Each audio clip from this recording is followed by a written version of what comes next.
Okay. Okay. Hey, everybody, welcome back to another episode of the Women's Maximum Fitness Podcast. I'm super excited to have IFBB Pro Fitness Pro Sara Kovach with me today. How you doing, Sara? I'm doing really good. How are you? It's so good to be on. I appreciate you having me. Yeah, no, I'm super excited. We were just talking about some of you know if you follow me on Instagram that I had hurt my back this past week, and it wasn't really gym related, I want to say, sort of, but mostly due to my job, which is very physically taxing. And we were just talking about how as you get older, it's like Yeah, you sneeze and you herniate a disc. No. kind of. Yeah, I mean, it could happen. I love following John Meadows training so much now because I feel like his training is really catered towards his age group. Not that he's great with people of all ages, but there's a lot of golden tidbits in with his YouTube videos and everything to kind of give you clues on how to have longevity in the sport. When you Yeah, yeah, I think John Meadows, I think a lot of his stuff is incredible. I actually more recently started watching a lot of his stuff because, as you probably know, one of my good friends and the current Miss Fitness Olympia, Missy, she started working with him, and so it kind of brought attention to his as a fitness competitor, it sort of brought attention to his videos and whatnot because I was like, oh look, Missy's, and so I did start kind of paying more attention. And you're right, and I think what we were talking about, yeah, is that I think as you get older, warming up, making sure like those things really start to matter. And so also I feel like as you get older, more of like the smaller isolated like movements as well are there's a lot of benefit in those instead of, always just doing like heavy, crazy lifting, like your traditional Yeah. old school lifting.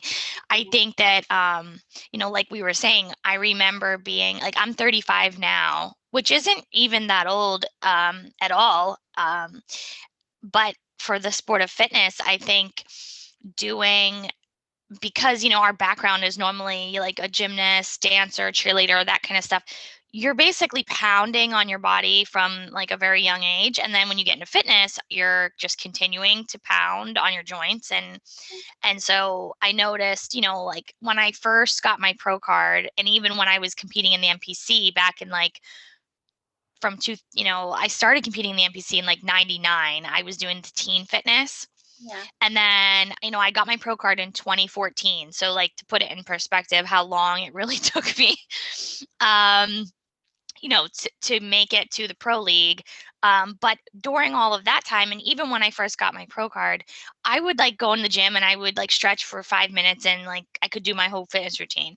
Now my stretching and my warming up to actually do a fitness routine, I warm up for like 30 to 40 minutes before I actually start doing my skills. And every year that warm up period, I feel like gets longer and longer and longer. But I'm fine with it as long as I, don't get injured. That's really all I care about. Yeah. You And know? a lot of what John talks about is and I don't understand it anyways. I still see people who are bodybuilders doing like a 1 rep max for squats and stuff. And I just cringe when I see it because I'm just like, there's no value to that at all except maybe like ego. And I'm not trying to be a jerk about it, but I mean, what is the point, you know? Yeah, I agree. I mean, I think that, to each their own, and everybody has their own training style and what they, what they believe works for them, or they have some scientific explanation for why they train the way that they do, and that's fine. But I'm with you. I feel that as far as training style, and I will say this is something I learned the hard way too, was that, um, I would say my best physique so far to date was last year. 2019 into 2020, like the only show I did last year was the Arnold. So, and then things obviously we'll talk about kind of what occurred at that point, but 2019 into 2020 was the best my physique ever looked. And I attribute that to a few different things, but one of them is really understanding that, you know, you learn your body, number one, consistency over time of training. So as you get older, you get that muscle maturity and your body's just more consistent with your metabolism and what you're doing. But the other thing is, I would say that in 2019 and 2020, that was probably the least cardio I've ever done Yeah. and the, lightest weight that I've ever been lifting. Yeah. And the results were, the best I've ever had. So I think a lot of it is diet, especially if we're talking about competing in the sport of bodybuilding. Yeah. I proved that to myself over the last year and a half, that if you keep your diet super tight, Yeah. then your training actually, it's like work smarter, not harder. Yes. You don't have to be, my resistance training is like 25 to 40 minutes max. And then I might do 20 to 30 minutes of cardio depending on the day. And then a few times a week I practice my fitness routine, but Yeah. that's it, Yeah. you Yeah. It's know? like condensed to, like you said. I mean, think about how you trained when you were younger. There was a lot of junk volume, wasn't there? Like, yeah. Yeah, and you learn that it's a waste. It's sort of a waste. It's like I don't need to be doing that. Well, For me it was more um I was always trying to make up in the gym where I lacked in the diet. I was always one that until the last year and a half to 2 years, I was like the habitual diet cheater. yeah. Okay. Yeah. And you learn the hard way that Yeah. you can't do that. Yeah. You try, even those little spoonfuls of peanut butter or the little things you're like, well, if I just have like one bite or if I have like one French fry, like Yeah. it's fine because no, it's not fine. Like you Right. can't do that. Right. Because you just can't. And Well, I mean, I can't because it's a slippery slope. it makes me think of two things. One, um, I had okay, so one, the way that women are taught to train needs to be, I mean, there's some really loud voices out there that are reprogramming people with this, and I love that. But the way that women are taught to train is like, it's like how many calories can you burn in a workout? Superset Yeah. everything, constantly keeping it moving. And it's funny because I had this guy at the gym the other day, which I just, if you're going to correct my form, go for it. If I'm doing something wrong, that's totally fine. If you're going to give me a compliment, that's great. But I would never tell somebody what to do in their workout because I don't know what their goal is and I don't know what their program is. And I was Yeah. doing a barbell hip thrust, and this guy was like, a really good accessory move to do superset with that is a glute walkout. And he like gets on the floor and shows me like, and I was like this is my primary like compound move, my first exercise. And I'm like, that would like kind of interrupt this progressive overload that I'm like Working on at the moment. Yeah. like I'm not, and I was just like, it made me think about, I think he was talking with some other guy, like he was a coach for girls at a high school or something. And I just, it made me sad because it made me think about like, what are they teaching? Like, this is how girls train and this is how guys train. And that, it's like, you wouldn't squat and then go do like air squats or something between your squats. You know what I mean? Like, Right. I think I agree. I think part of the problem with how is, not I like, social media is great for certain things, but I yeah, think part of the problem is social media. And as far as, like if you kind of just scroll around, at this point, everybody's a trainer, everybody's a nutrition coach, everybody. And I think that people need to be cautious and careful about what information they're actually utilizing and thinking is true. Because I can tell you, I mean, I'm an IFBB fitness pro. I've been around the sport for a long time. I've been around bodybuilding and lifting weights in general for my entire life. My dad was a bodybuilder. I grew up around it. I've lifted weights probably before I even should have been, like when I was young. But with that said, it's almost like I personally, I'm not certified personal trainer. I'm not a certified nutritionist. I get a lot of people that reach out to me. They want, like, do you train people? Do you do this? Do you do diets? Do you do that? And where I feel that I could, Yeah. because I mean, of my own personal experience and knowledge, Yeah. I also am not, that's not my job. That's not, so a lot of times I refer people to people that I trust or people that I know what they're doing. Because I think it's important that you're, because I will tell you, when I first started out too, I was on a few different diets that at the time, I was just listening to my coach, Mhm. and they were bad for me. They were unhealthy. I was on like a keto style diet for like over a year, which you should not be doing for that extended period of time. Like, but of course I saw results. Like lost a ton of weight and I was super lean, but I also was super unhealthy. Yeah. Um, If you would have the energy even to do your fitness stuff on a keto diet, that to me is the correlation where I would see an issue. It's just like, yeah, and a lot of people I know who do keto diets even will incorporate carbs post workout. You know what I mean? So right. they understand the need for carbohydrates for energy. So, but Yeah, I think I agree with what you're saying. It's almost like, people, um, there's a lot of information out there, and I think being educated and understanding, that a lot of times, not everything that you see and hear is true, and you really have to like filter through all of the noise yeah. and understand, that, um, you know, Oh, lost you. You there? Got yeah. Okay, we're I'm back. sorry I lost you. It's okay. It's all right.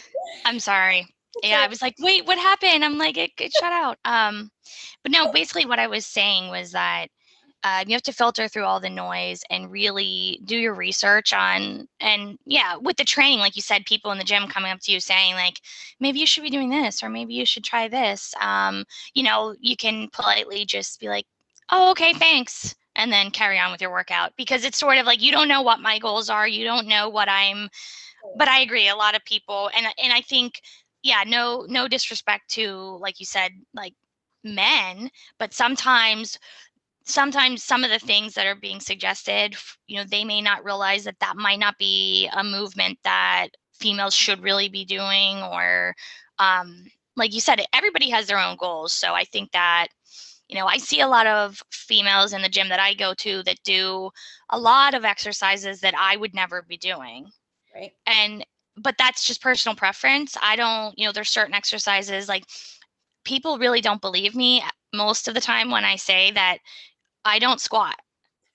I've hardly ever squatted. I mean, I'll do like, little like sissy squats, and like maybe with dumbbells do some like, but I like, as far as like getting on the bar and like, I don't squat. Like, and that's one of the first questions a lot of people ask me, like, oh, how much do you squat? Because I have really big legs for my size. Yeah. Um, and I'm always like, I don't squat. And everyone's like, or same with the bench press, how much do you bench? I'm like, Yeah. I don't bench press. Yeah. And some women do different, but those movements aren't in my training regimen. Yeah. Well, and with, like I said before, I hurt my back is iffy. I have some arthritis in my lower back, and and lately I've been having some popping in my right hip, and I just like same. I was like, I don't know if I'm going to be getting back into squatting at all. At least not back-loaded squatting, and it's just, Yeah.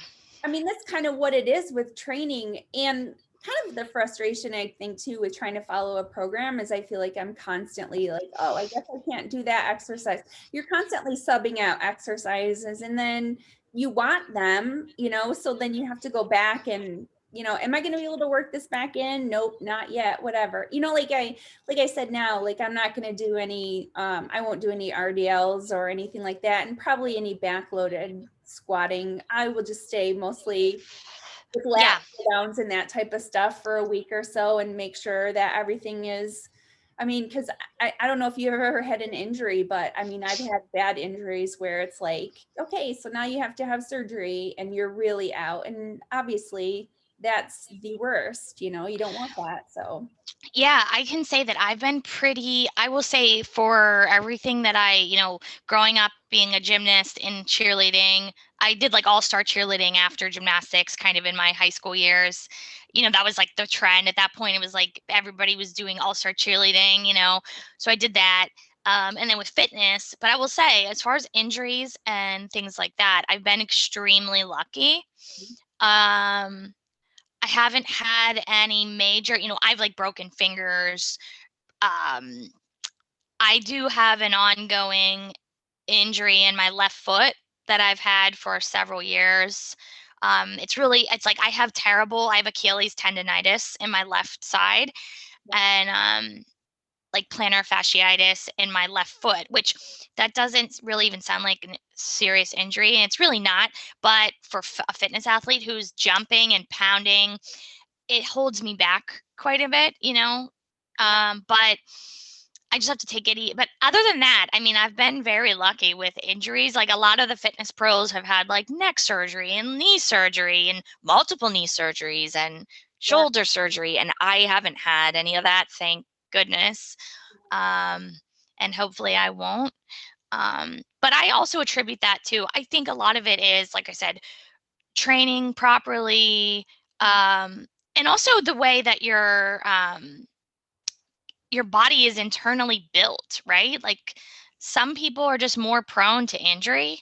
mhm, And it's really just yeah, the way that your body is put together inside, and nobody has control over that. You could train as safe as humanly possible and you could still tear your shoulder so I think that some people just have, and I've just been very lucky.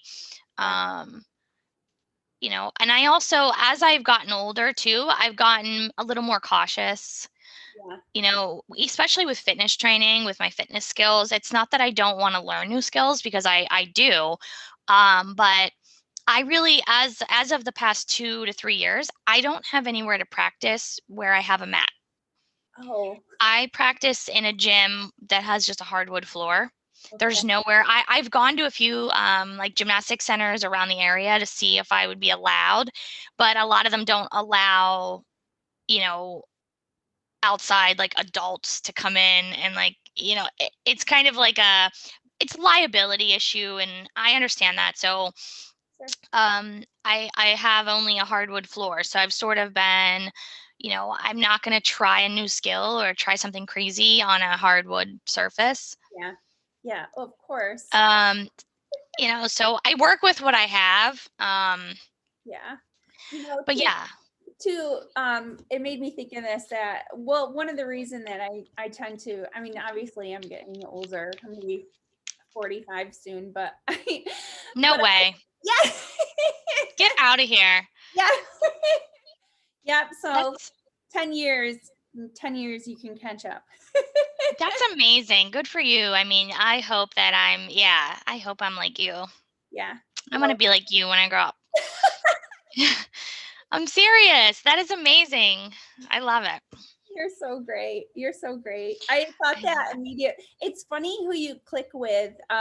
When I met you, I don't even know how it was that why we met. Cause I think I followed you on Instagram and I like fangirled because I was like, I follow you.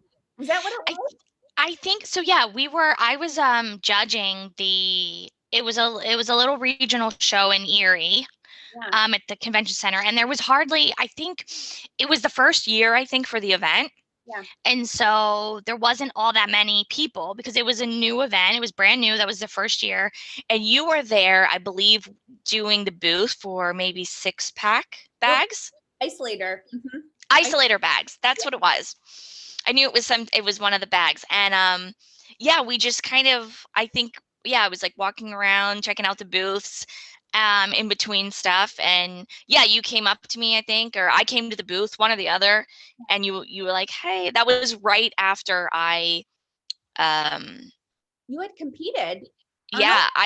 yeah, I had just it was right after I think it was in between. I got my pro card already. It was either in between my first and second pro show, or it was like after my second show and right before um the first Arnold that I was in. It was like in that time period. It was like the end of 2014. Mhm. Yeah. So that's how many years ago? That's crazy. Yeah, it was right around 2014, 2015. That was when, yeah. And I was like, I remember we went like walking around and talking and stuff. Like, It yeah, was fun. yeah. We Yeah. did. We clicked right away. Like we were and yeah, no, it's been great to see how you've progressed too. I obviously have been following you for since then. Yeah. And In my own. yeah.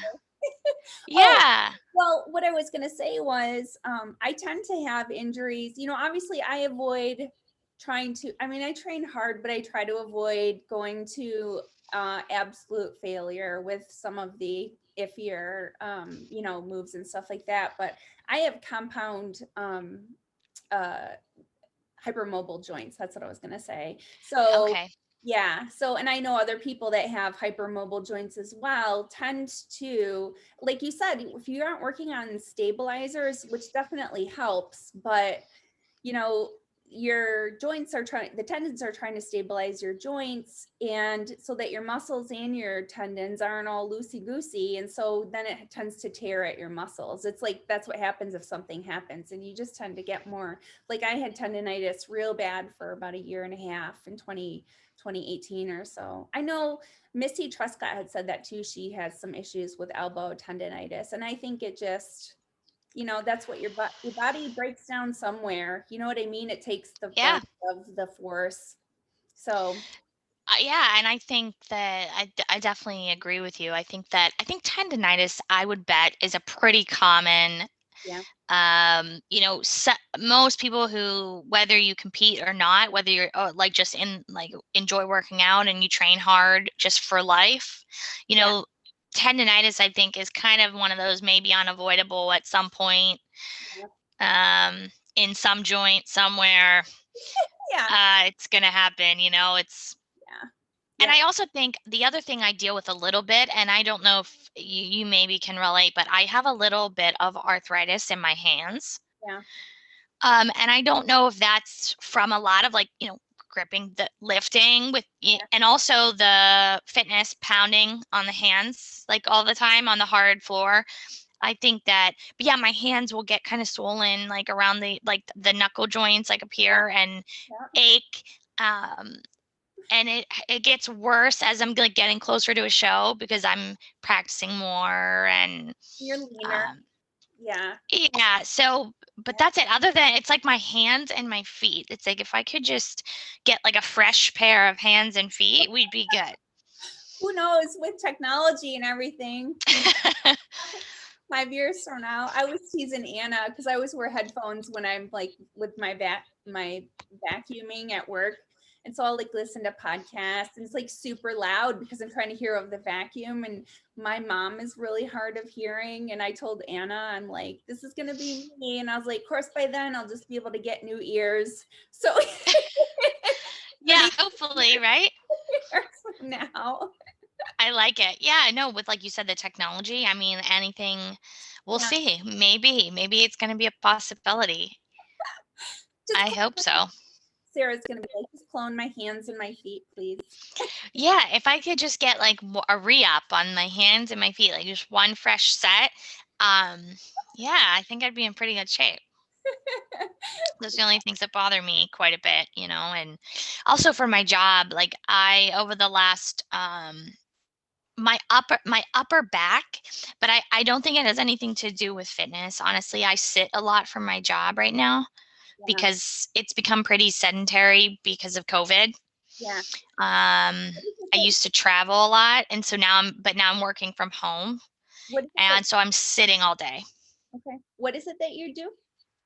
Oh, so I work for a contract research organization, it's called, and I'm a clinical trial monitor. So I monitor patient safety with investigational drugs for chemotherapy. Oh, interesting.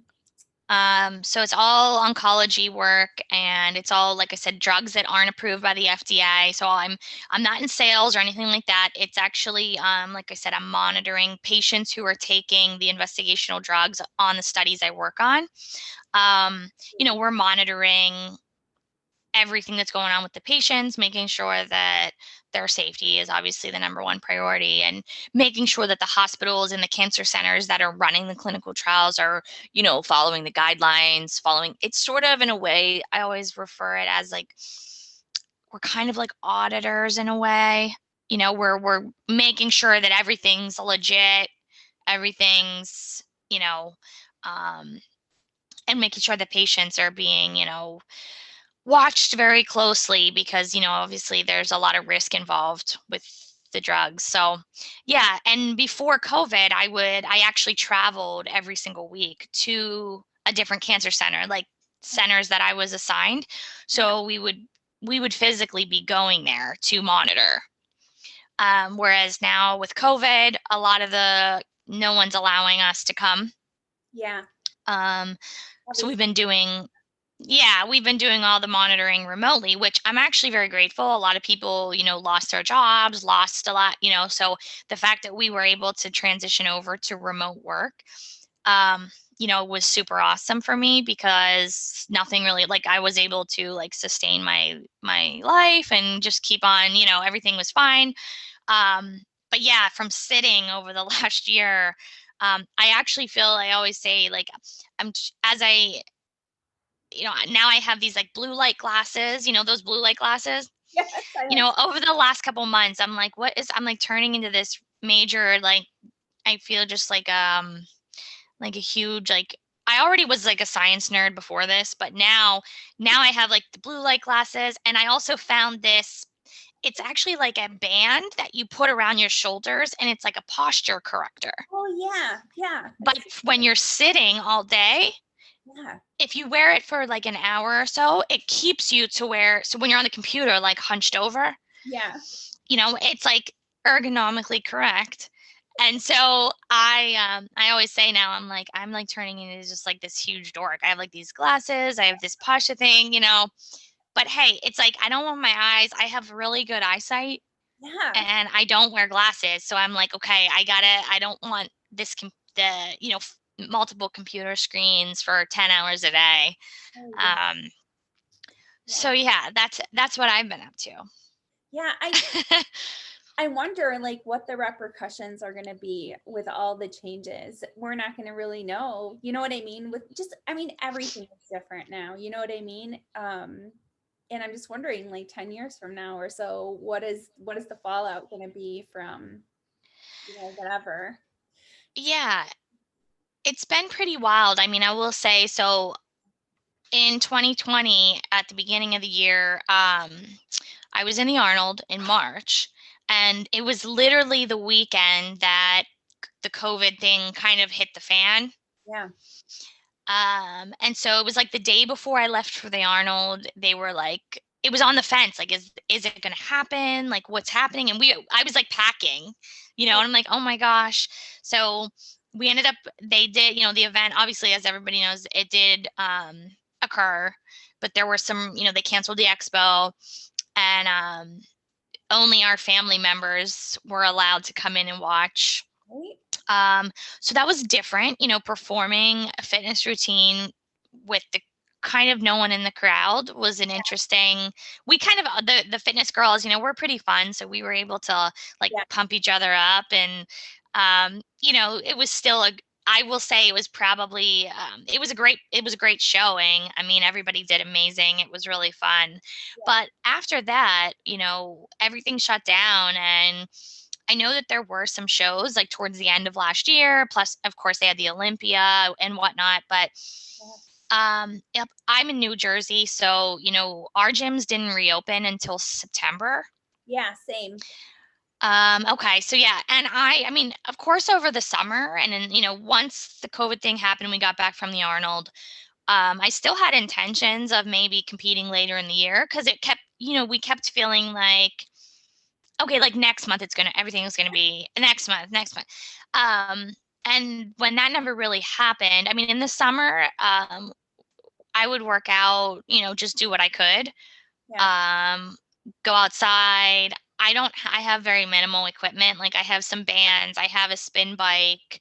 My boyfriend has a treadmill, so I would like use that. But it was summer, so we were going outside and walking a lot, and we did some hikes and things. But Yeah. it's not the caliber of training that you would need to be doing for a show. Yeah. And then once the gym reopened, I will say, like in full transparency, it's been a little difficult. I mean, even now it's March, it was difficult to get back into Yeah. the routine. Just when the gym first opened, I was trying to go like 3 times a week. It was just such a drastic change for me because I went from going to the gym 7 days a week, sometimes twice a day, to nothing. Yeah. And Yeah. then, like I said, when it reopened, it's like kind of a bittersweet thing because if you look back over 2017, 2018, 2019, I did like 5 or 6 shows every year for from 17, 18, 19, and then I was gonna do that in 20. I Yeah. started with the Arnold and I was like ready to rock. Yeah. So in a way, I did need a break. Yeah. My body, I think like a lot of my injuries were starting to hurt me. I was to the point where I was getting treatment on my foot, Yeah. because there were days I couldn't even walk, and I was trying it when I was getting ready for the Arnold, it was like that bad. I'm like, I don't even know if I'm going to make it to the show. Um, and I have a great chiropractor who does a lot of work with like factor and some of these other techniques. And Yeah. he did a lot of work on my Achilles tendon and on my foot. Yeah. And that's really what got me through the Arnold. So it was sort of like when this all happened, it was kind of a relief in a way because I was like, well, Yeah. this is forcing me to take a break. Yeah. But then it kind of backfired because, like I said, later in the year when the gym opened and I kind of then made the, executive decision. I was like, yeah, I'm not competing this year. Like I need to get my like mental grind back on. Yeah. No, Um, I, I totally can relate. It's funny because like, we had this, they told us like the gyms were supposed to open like 4th of July weekend. And then yeah, they're like, psych, not happening night before. Nope, not right. happening. So I had accumulated some equipment. All I had at home was my like weights that I had originally from like 20 years ago, and it was Okay. like the kind that have the screw on, it was dumbbells that have the little screw on thing, and there's an easy bar with the little screw on thing. They're like not Olympic, they're like the standard weights. And I had Okay. no motivation to do that at home. Even I was working way more than normal. And then by the time they said the gyms were open, then I wasn't working um as much as I was before because they had wanted everything sanitized. You know what I mean? Right. We didn't know what we didn't know what the virus was. So then I was ready to go back to the gym. Then they didn't open. And like you said, they didn't open until September. And then I felt like, oh, well, I should go to the gym. And I was like, I got to wear a mask. And there's a count of how many people can be in here. And it was like musical chairs trying to get onto a piece of equipment. And like, it sucked the joy right out of training where I know. I felt guilty for having the gym available and not wanting to go, but I just could not it took like 3 months for me to find a groove to even want to go there. I agree with you. I mean, we're still, even now, you have to wear, like where I'm at, we have to, I'm sure it's the same where you are, but you have to wear the mask the entire time. Yep. Like even when you're doing cardio, and it's hard because, Yeah. you know, and I'm sure you probably feel the same way, but if I'm doing like a hit session on the stairs or something, I mean, I can't have a mask on. I can't breathe. you like suck it into your brain when you start breathing. It just, Yeah, so like my intensity is not there right now because I have to wear the mask. I mean, I feel like maybe that sounds like I'm making excuses, but I have asthma. yeah, I've had asthma for a long time, so it's like I have if I'm really pushing myself in the mask, I will have an asthma attack. yeah, Um, so I sort of like, I'm looking forward to the weather getting nicer because we have like a really nice outdoor track right down the street. yeah. And that's good to go down and like we did that last summer a little bit, do some like hit sessions with sprints and different things. And I'm ready to do some cardio without a mask on. Yeah. Um, I think a lot of people are getting vaccinated. I think we're going to see things start to turn around in the summer. I hope. That's my hope anyway. Yeah. I definitely am ready to get back into competing and I'm looking at the schedule. I'm trying to figure out which shows I want to do. A lot of them are for fitness. They're starting up. It's like the end of June. Mhm. There's, I think, the first one for us, which is the Puerto Rico Pro. Okay. I'm not sure if I'm going to do that one. I don't think I'm going to do that one. But then, there's one in like July, August, September. And then, of course, they have the Olympia scheduled for October. I know I've heard rumors that the Arnold is going to be sometime maybe in September. Think so. I don't know, like that's an invitation only. So, you have to be invited. So, I mean, hopefully I'll be invited. That's, you know, I definitely want to do it. Yeah. I guess we'll just see where everything pans out. I'm sort of not one though that's like, I just kind of go with the flow, Mhm. so like whatever happens with the shows. I mean, I am probably going to do Chicago, which I think is going to be in July sometime from Yeah. what it looks like. Yeah. But yeah, we'll see what happens. I'm anxious to get back out there. Yeah. I do miss it, Yeah. I you just, know. I hate to be like, Debbie Downer about it, but I do agree the mask at the gym, even like I would film my workouts for my Instagram and I'm like wearing a mask. Like it just is like, you know what I mean? And, It's yeah. And I don't even do it as much now because it's like I kind of pride myself of getting into the gym and training. I'm not gonna also because filming your workouts is also it's a kind of a pain in the butt. You know what I Yeah. mean? So yeah, Well, and it's funny you say that because that's one thing. So I know that, I mean, if you ever take a look actually at my Instagram, my social media, I don't video my workouts. I don't really go on and like talk very much. I'm sort of like, I think I'm a pretty private person, like I like to do something like this and actually have a conversation and I will share a lot about myself, but I'm not, I don't know, I've never gotten into, and one of the reasons I think what you're saying about filming the workouts and whatnot, unless you have somebody with you that's going to film, yeah, um, for me, like with my job, like I work usually, and when I was traveling, like now it's a little bit different because we're all working from home. But before COVID, I was traveling every single week to sometimes 2 cities a week. And I was prepping for shows and I was doing all these. And so just to get in the gym and have an hour to like get my workout done, like I didn't have the opportunity to. It's yeah, not that sometimes I wouldn't, I do think that there's a lot of value in sharing the knowledge and sharing.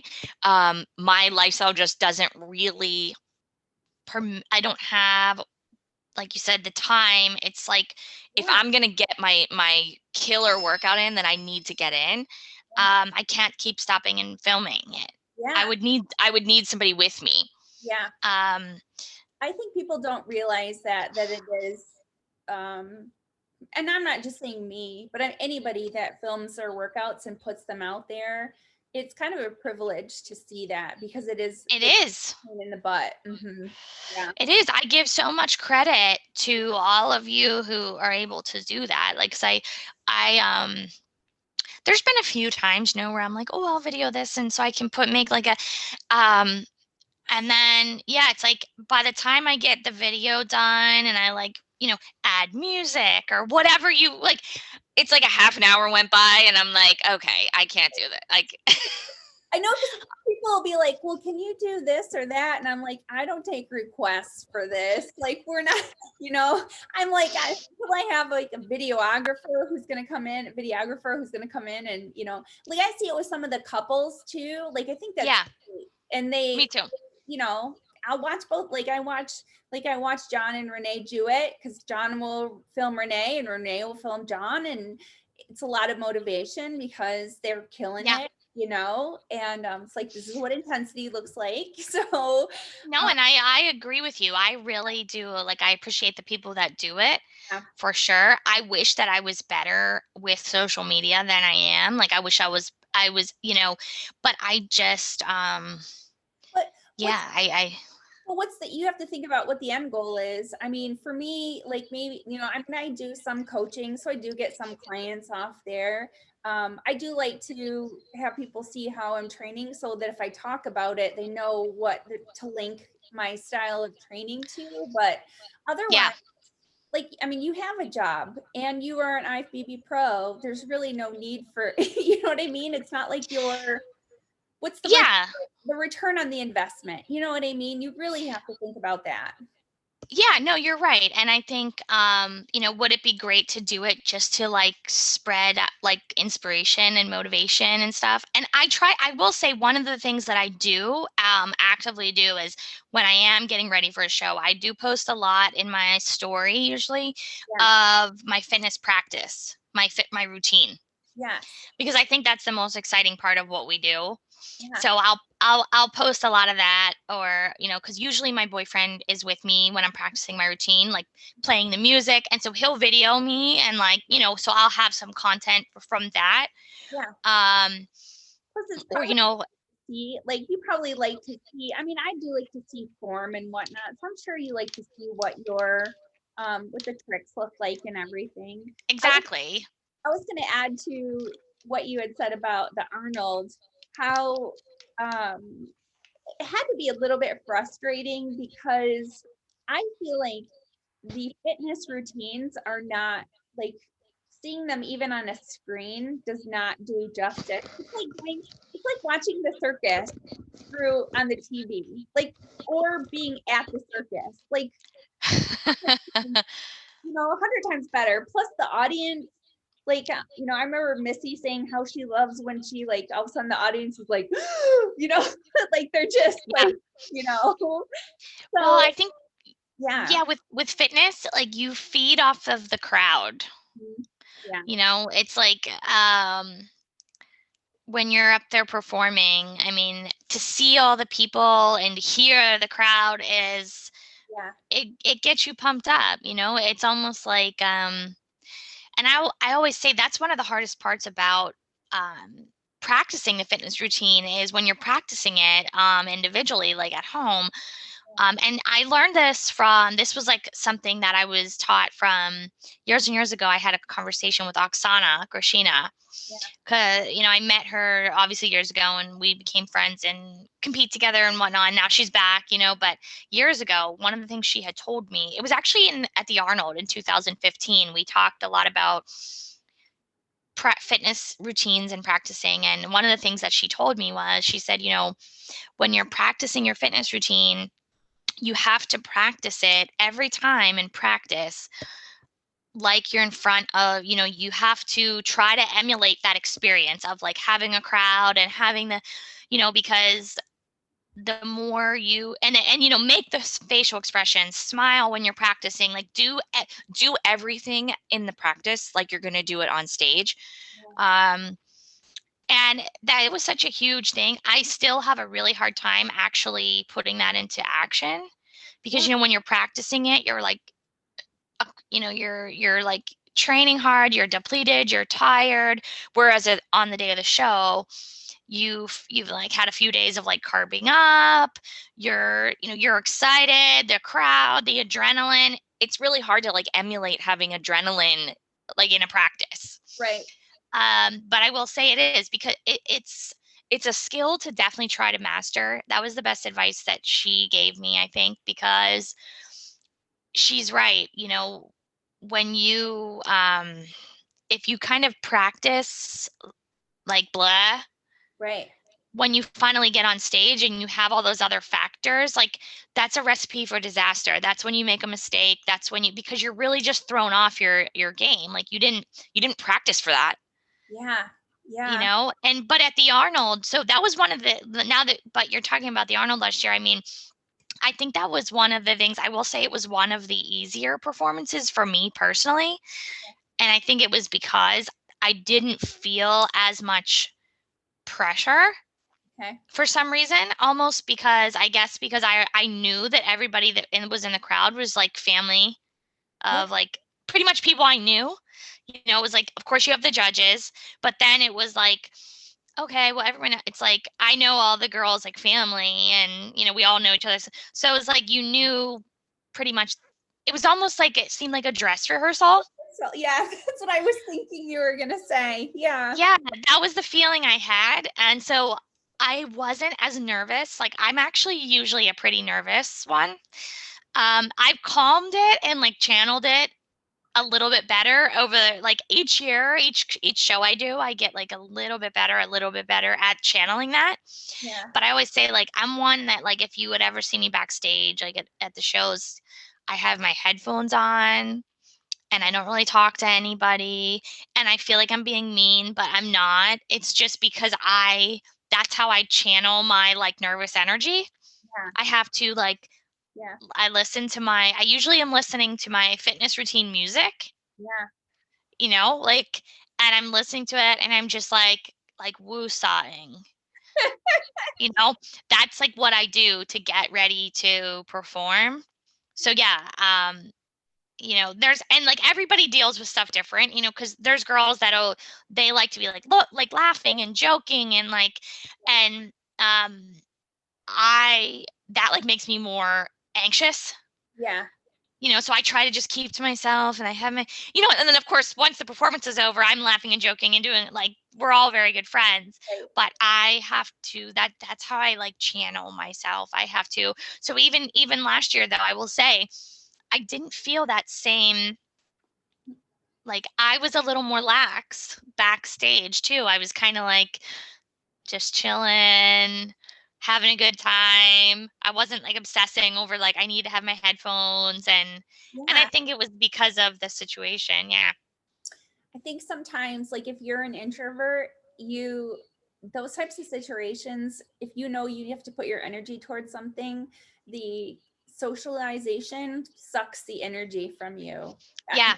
Because I get real quiet. Like people don't believe that, that I'm an introvert because like, especially like for my job, when I was like working for Isolator and stuff, we have to be very outgoing and everything. But like you would notice too, like I immediately will find a person so that I can have a one-on-one, which is great for sales, you know what Yeah. I mean? But I'm not like a big crowd type of a person. If I'm in a big crowd, I'll be quiet and I'll find somebody that I can kind of connect with.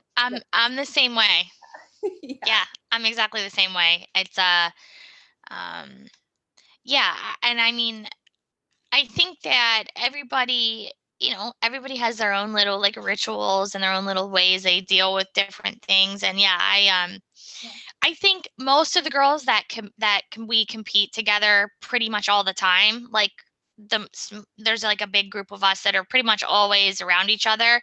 So everybody kind of knows everybody's vibe at this point, you know what I mean? So it's really good because the fitness girls all together are like everybody's super supportive, everybody's super understanding of like how maybe you deal with like situation versus somebody else. Everybody's very respectful and everybody is and that's the one of the best things about the fitness division. I always say too is when you're like walking out to do your performance, like you hear all the other girls backstage, like cheering for you. Like they're like, you hear them saying like, let's go, Sarah, or like, whoever's turn it is, like we're all back there, Yeah. like, and you can hear that like when you're out there.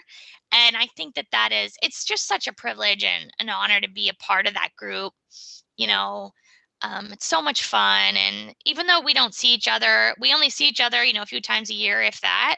Yeah. But they're definitely all like friends that I've made that I will have forever. Yeah. I think competing and then coupling that with social media, this has been kind of a common theme with podcast interviews because the last girl I interviewed was Daisha Johnson. She's a wellness pro from Michigan. Okay. And that's what she was saying too. What she loves about social media is whatever category you're in, as far as, with the NPC or the IFBB, you kind of group together and, you kind of find your sisters in that group. And it's just like your whole hype group, you know what I mean? And Mm-hmm.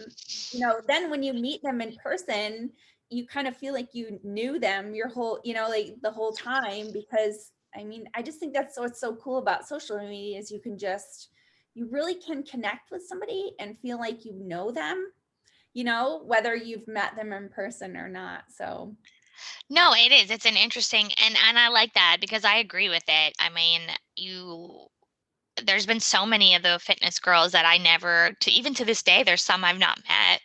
yeah, But like you said, you follow each other, and because we're in the same division, there's like a level of understanding of like what that person goes through. It's almost like you have this higher level of connection because, you know, you get it. You get each other, and so regardless, even if like you said you've not met yet, it's like that person is like you're like, "Oh, that's my friend. yeah. That's my friend. you're, I you're know them." I know, yeah, you're like comfortable saying, "Oh yeah, I know her."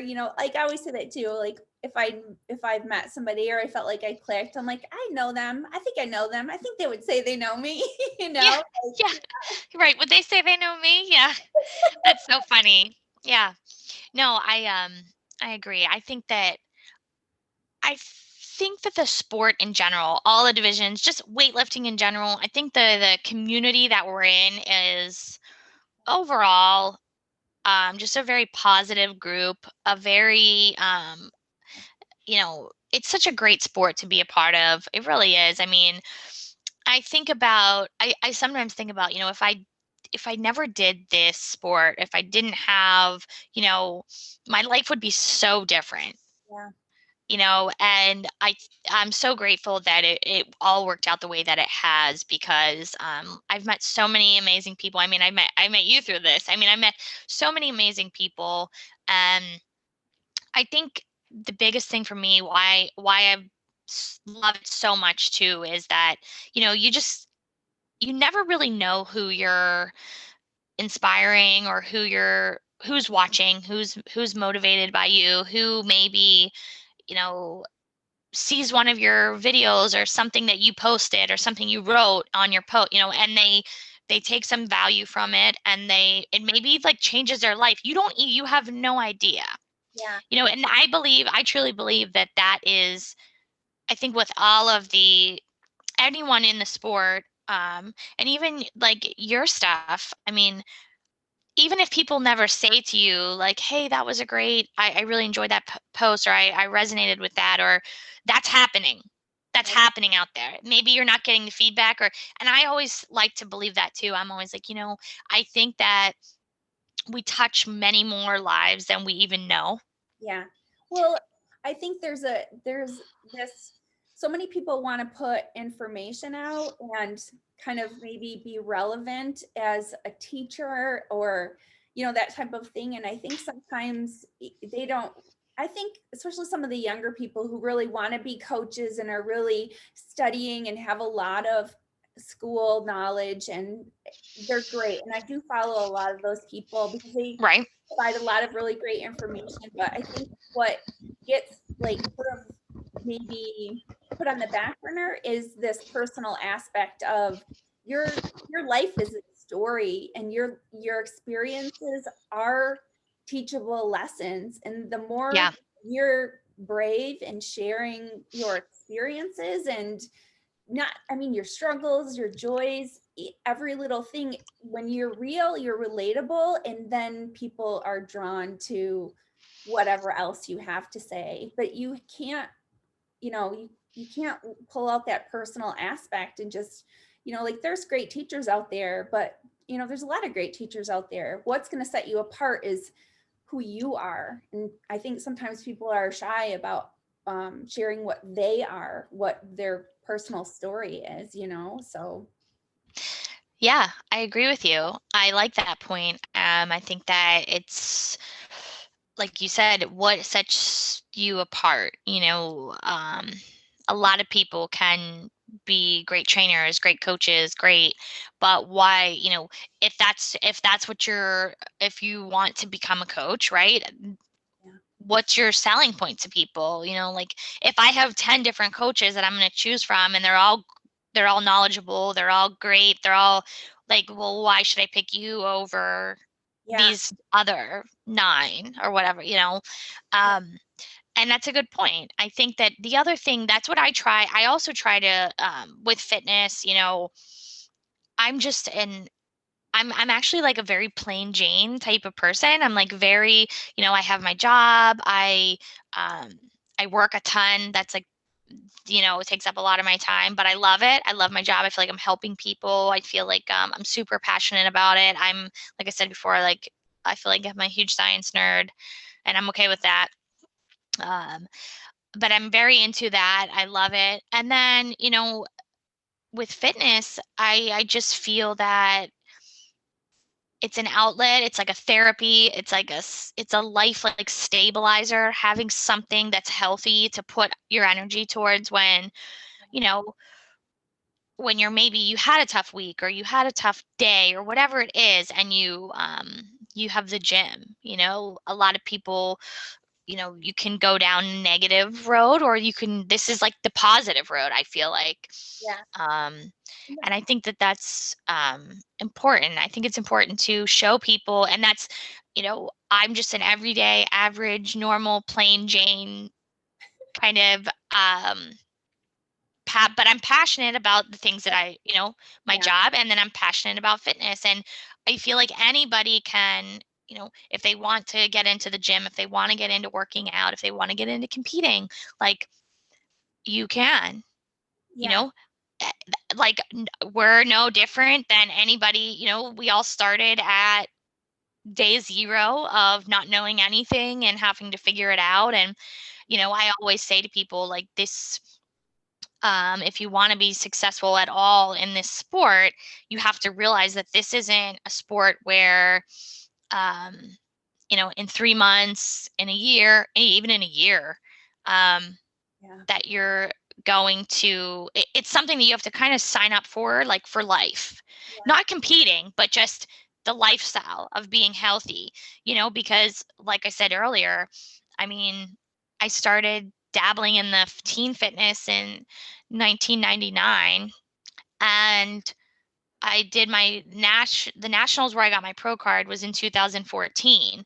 And now it's 2021. So I mean, you figure that's over 20 years that Yeah. I've been, Yeah. and so it's not you have to sort of, it's a work in progress. It always is. It always is. Even if you become, Miss Olympia or Mr. Olympia, now you're still in a position where you have to make progress. You have to maintain. You have to, sometimes, in my personal opinion, maintaining is more difficult than just reaching the point to begin with. Right. Right. Um, Yeah. and so yeah, this is something that I always stress that with people who say they're interested in like getting involved in the sport, is that Yeah. um, you have to kind of make that on, you have to have that understanding that it has to be something that you do for the right reasons, Yeah. and that you are aware, that in 3 months, like you're not going to be Miss Olympia, or you're not going to be, this is like you're signing on for like, now it's a different story if someone comes to you and says, well, it's like on my bucket list and I just want to like do one. Right. That's different. But for people who like really want to pursue the sport, I think yeah, it's good to show that realness that like, this is like a Yeah. very long-term commitment. Yeah. Well, and I think this is, I don't want to get in, I mean, I can get into this or not get into this, but I think this is why you get a lot of these younger girls. The drugs are so prevalent in some of these girls who are just starting and beginning, and it's like because they want to look like you now. You know what I mean? Of course. We live in this, and I mean, I get it all the time. It's even the people I know who know this are constantly preaching this, because I'll have like, I mean, even like me, where I'm like, I'm not a pro by any means, but I'm definitely muscular, and it's like, Absolutely, yeah. I'll have women like, oh well, I want to like, how long did it take you to look like that, and it's like, well, I mean, well, I was a swimmer my whole life. And then, so I'm sure that had a lot to do with like shoulders and whatnot and arms. I grew up on a farm baling straw when I was 8, 10 years old, and played soccer, and I ran track. And then, you can tell your whole story, but it's like years, it takes years. And it wasn't me going, I'm going to look like that and then I'm done, you know? Of course. It's just like you go through the seasons, even with, the cool thing is I want to say is that, even at my age, I was super surprised, like having not worked out at all during quarantine. And then, 3 months of pretty consistent, it's like, oh, everything comes back. It shocks me every time, Right? with those. Yeah. So it's like, if you put the work in and the base is there, you can take your little, you can have seasons, but Absolutely. like you said, the passion has to be there and the love for something, which is what I think is beautiful about like what you do or what anyone does as far as being passionate about something. If you succeed at what you love, you're showing other people that they can succeed at whatever they love, but Yeah, and I think what you were saying too was really good about like having the different seasons and it's almost like, um where I was going with this, I think is more about like perseverance and how, you know, just because maybe you take a year and you're really not, maybe you have other things going on, like, when you take a year and you're not, like even for me this past year, like I did my exercises, I did my training, I wasn't really dieting at all. Like if you see me in the gym, like I don't look like I am a professional fitness athlete, you know what I mean? But guess what? That's okay. yeah, You're not going to look like that all the time. yeah, Um, and like it's more about the perseverance of being on that path and understanding that, yeah, and I get the question a lot.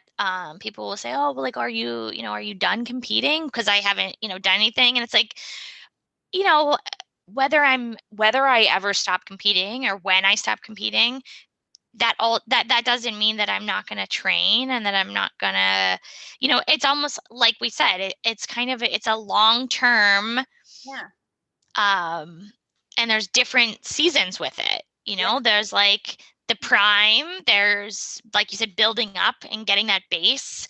yeah, There's then your like the prime time, and then there's your kind of maintenance and staying healthy. And there's a lot of different, and to me, it's all fitness. You know what I mean? There's different, like you said, it's different seasons, and they're all good. yeah, You have to persevere through each one, and it can be difficult because I think for females specifically, um you know when you're so used to maybe being in like super lean or super, and then yeah, you're 10 pounds or heavier or whatever, that can be a mentally, that can be stressful, that can be because we become a little bit, obsessed with, yeah, I have to, but you have to learn to train your mind that those down periods of when you're, like maybe eating more calories, you're maybe eating more carbs, you're maybe having more cheat meals than you should, things like that. Yeah. It's life, you know, this is just how Yeah. um this is how it goes. And it's really for me, it's kind of like I like the challenge. And so even having taken some time off and stepped back a little bit, you know, I actually started school again. I'm in school for my master's. Nice. So I kind of started doing that while I was like taking this break. Yeah. Um, and so, yeah, it's like I was able to kind of do other things that I've been, you know, but in the background, knowing that like I'm going to get back to, you know, I'm going to compete again. And so, um, but it's going to be a challenge. It's a challenge. It's almost like, you know, I had some time off. Um, my body is rested as far as, you know, from the, you know, pounding on it. I do practice fitness skills here and there, you know, maybe not as much as I should over the last, you know, but Yeah. um yeah, I think that it's a challenge. It gives me something that I'm passionate about that is a challenge. So like over the next couple months as I figure out what I'm going to do, you Yeah. know, it's like I have a big challenge ahead of me. And I like to, it sounds weird, but I think anyone who competes in this sport, it's like you like putting yourself through this shit, right? Like this is what we do. This is like you have to like it, you know, Yeah. or you're not going to do this sport. Well, and that's what I think about too. Anytime I get injured or when I gotta swap out, like, okay, I'm not gonna do squats for a little while or whatever it is, I think I really am in this sport for the long haul because to me, this is a new problem and now we come up with a new solution to That's stay it. in the game. And that's what it, people are, I think they spend a lot of time trying to figure out the perfect plan or the perfect diet. And all it takes is one little glitch and now you have to change everything. And that's, like I had one of my clients was, she's been doing really, really great. And I think 3 weeks in a row now, she's had events come up and she's like, what do I do about this event? One of them was her sister was coming into town and she's like, we're really big into food and all this stuff. And I'm like, that's okay. I'm like, this is your life. You're not Right. trying to lose weight for a wedding or a show. And you have to know how to handle those situations, whether it's a week-long vacation or, your nephew's birthday party or whatever it is. And you got to decide, am I going to bring my food in a Tupperware? Am I going to do portion control? Am I going to enjoy it? Am I going to focus solely on the food or am I going to enjoy the event? There's so many different ways to look at it. And it's like, Mhm. this is your life. You have to figure out how you can enjoy it and either stay on track or get right back on track again. That's how it is, So Yeah, you have to form that. You almost have to, what I've learned over the years too is like you have to form a really healthy relationship with food. yeah, You can't, you know, you can't form this like negative relationship where you're like you eat things and you feel guilty and then you yeah, because honestly that's unhealthy. That's not healthy to do right, that. right. It's like that causes a lot of creates a lot of stress for you like mentally, and it's just not good for you. And I think that one of the things that I've learned to do is, you know, even when I'm prepping, you know, I up until a certain point, obviously as I get closer to the show, things change, but it's like when I'm like 16, 12, 8 weeks out, you know, Yeah, I'm still having like maybe once a week, once every 10 days, I'm having like I don't really call it a cheat meal, that I call it a refeed, yeah, you know, because that also it's like just that little change in like the verbiage of the word. It's also like that's more of a positive, like it's like okay, it's a refeed. And if you start to think of it like that as well, I always say like, you know, instead of like a refeed for me, it would be more like I might have um sushi, or like I'm not going like crazy off the deep end having like yeah. cake, you know what I mean, like I'm still keeping it somewhat, but you pick something And for me, I like doing like, where you plan it ahead. So it's like, okay, you look at the calendar, you plan out your prep, you plan out what's going on, and you're like, okay, on these Saturdays or whatever you want to do, you Yeah. pick and you make things that you can look forward to. Yeah. So Yeah. even when you're on a prep, like you can learn to enjoy yourself. Yeah. It just takes a little bit of planning. You can plan out, it's like, okay, on this night, like maybe we'll go to a steakhouse and I'll get like the sweet potato casserole with my steak, or like, Right. something that you probably shouldn't be having, Yeah. but it's also somewhere in the ballpark of, instead of eating 3 pieces of pizza. Yeah. Exactly. I try to keep it Yeah. more like that, and it helps because you have something to look forward to. So you're creating like a better relationship with food. Well, it's human nature to want anything you can't have. So if you can change the perspective, I think a couple things, and this has been, a lifelong for me, because I mean, I've struggled with eating disorders my whole life, and it's training your mind to say, I can have that. I'm going to choose not to right now, or I will, and that's okay. And it's the same as if you're dieting. You can choose to stop dieting anytime you want to. Do you, Right. I have a goal. If I continue to diet, it's going to help me get towards my goal. It's about giving yourself choices rather than I can't, it's good, it's bad, I'm Yeah, good, I'm bad. You know what I mean? When you you're start, absolutely right. yeah, the black and white is it's what messes you up. And it is hard with prep, because once you get into 6 weeks out, Yeah. your body is trying like mad to basically hold on to fertility. So it's Yeah. like, give me all the fats, give me all the peanut butter, you know. But I think that's where your like mental strength and perseverance, and like you have to allow the love you have for the sport to push you through. Because yeah, I think like you said, when you're about 6 weeks, out and then through the rest of the prep, there's not a lot of room to make, to be doing, you're kind of not doing refeeds or cheats at that point. Yeah. Maybe you will, depending on what your physique looks like. You might have a refeed in there or something. Or I usually actually do at some point between 6 weeks in the show, but it might only be like one time, or Yeah. because things start to get a little dicey.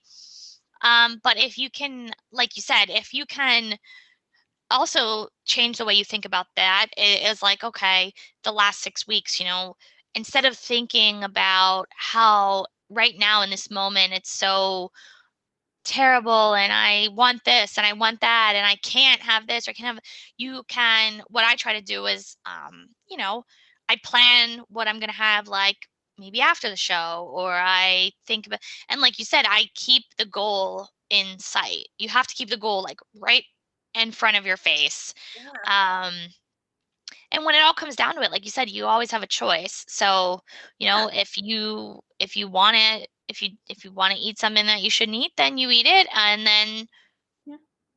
you know It happens. that's just, it Yeah. happens. And I've done it many times where, you know, I've done, I think, 21 pro shows, and I know, isn't that crazy?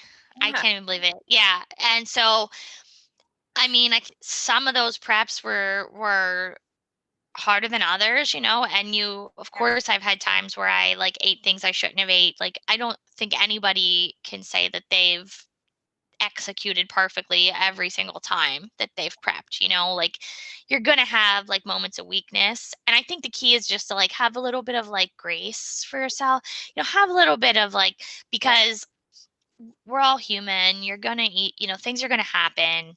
Yeah. Um, It's and the key is to just recover from it and Yeah. don't let it turn into like Yeah. a cycle effect to Yeah. where you're like, well, I already screwed up, so I'm just going to say forget it.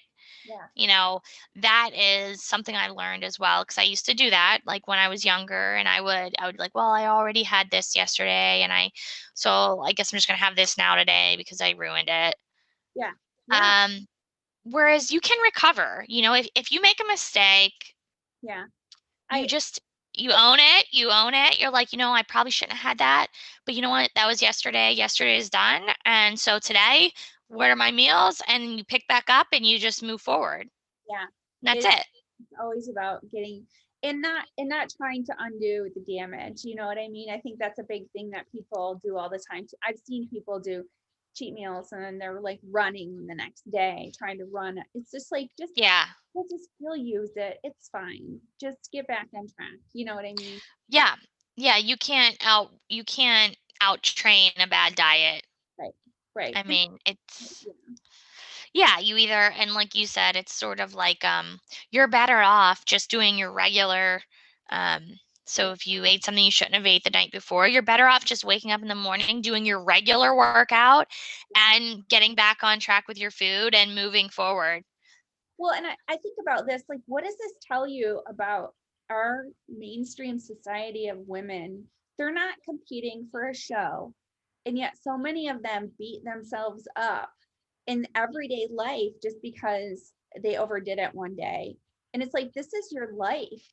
You got to learn how to live with yourself and be yourself and figure out your path every single day because I mean there's not a destination, it's just living. So it's troubling to me how many women I know who, and I see it a lot on the like some of the groups I'm in on Facebook and stuff like that, where it's like I don't like that women have this mentality of like I messed up. It's like it's just a Tuesday. You know what I Yeah.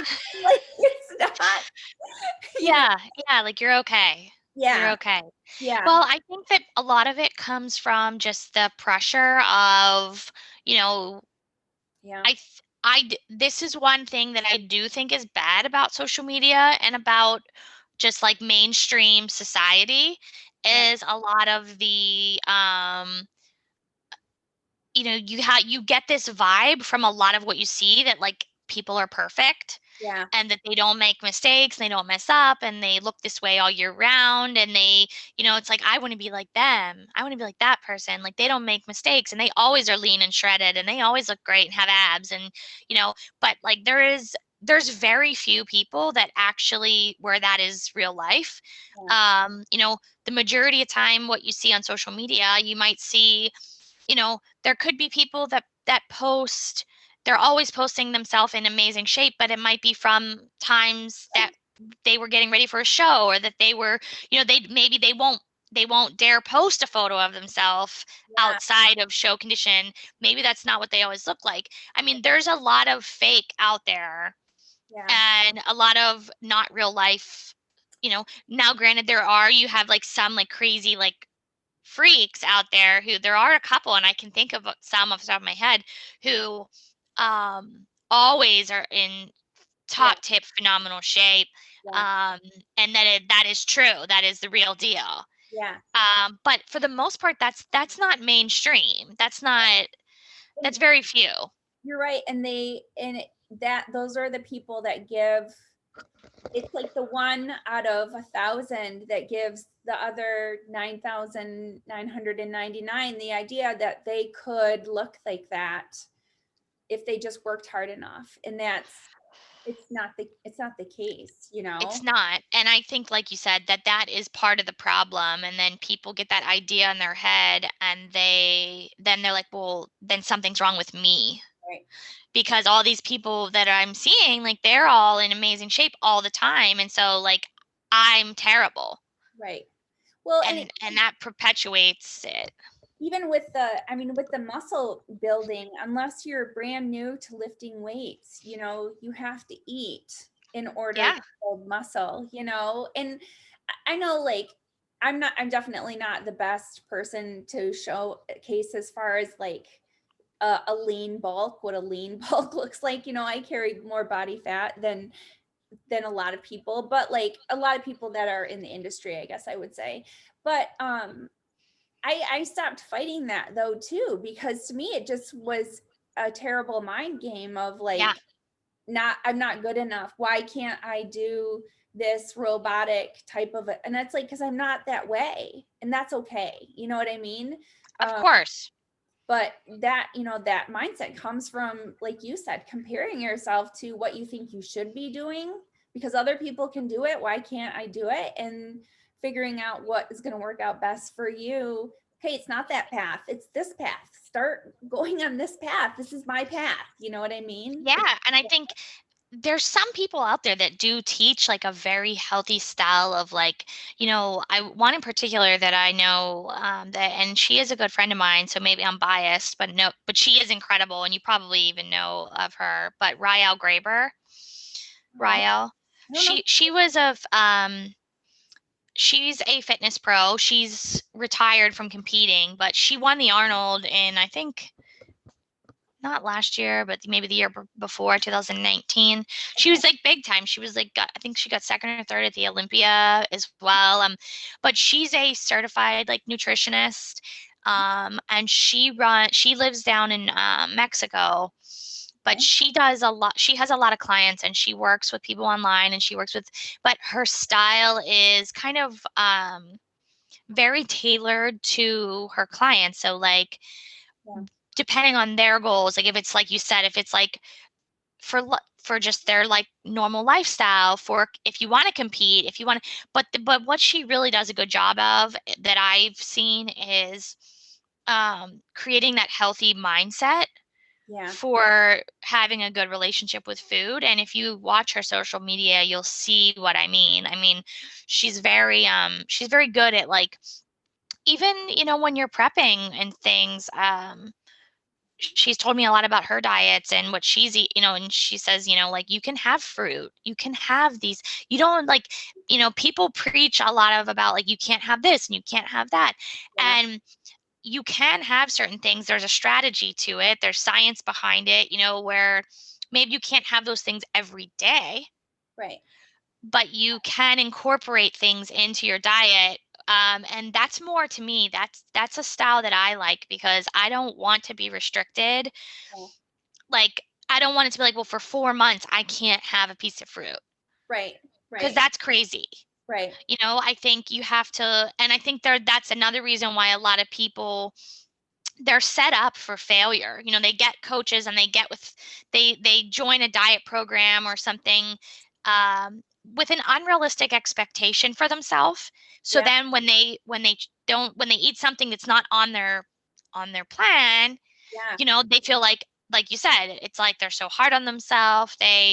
Whereas maybe if they had a more well-rounded plan that, it's baby steps, right? Like I don't, like I said, I don't train people and I don't do diets and whatnot, but I know how to eat healthy just like as a normal human, like, and I have like personal friends, family members who always be like, they're trying to maybe lose a few pounds or this or that, and they want my tips or whatnot.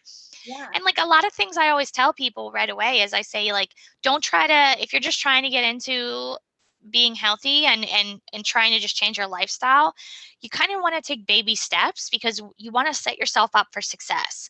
Yes. You don't want to just be like, okay, well, I'm not going to eat this anymore. I'm not going to drink soda anymore. I'm not going to do this. I'm not going to like all at the same time. It's like maybe for the first 2 weeks, like when you're getting your feet wet, like cut out like your regular soda and cut out, say Yeah. you have like an addiction to ice cream or something, maybe cut your ice cream, like have ice cream once a week Yeah. and like stop your soda, Yeah. like, and then otherwise do whatever you want, but Yeah. like, and then you meet that goal, you're like, okay, like I had ice cream once this week and I cut my soda out and like I'm so proud of myself, I Yeah. did that.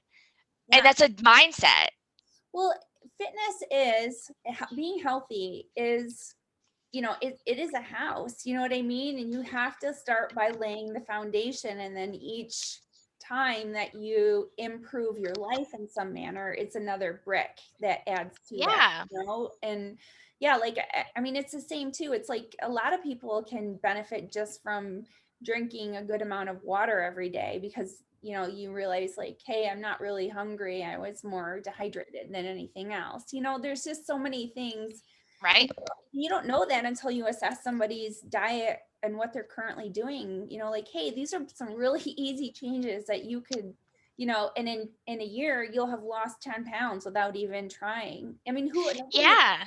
nobody would turn that down. You know what I No, mean? I think, and that's what I think Yeah. that was, I just noticed that a lot. I think that people set their expectations and they get on plans and they want to do things that are just way over their head. They get in too deep too fast. Yeah. And when they don't, and Yeah. then it's like you set yourself up for failure. So now of course you're going to feel like, oh man, there's something wrong with me. I I can't do this. Well, of course you can. Like if you're trying to go from like make a 180 Yeah. overnight, like you're not going to do it. Whereas, I always tell people, like, if you want to get into people who say like, well, I want to lose some weight and I want to get in shape or I want to start exercising. It's like, okay, well, maybe start with like, for people who have never went to the gym before or never exercised before, it's like, okay, well, maybe like exercise for 15 minutes a day. Yeah. Like you can't tell people who are just, okay, you need to do a half an hour cardio and this and that. Like they're not gonna succeed. Right. So Go for a walk after dinner tonight. You know what I mean? yeah.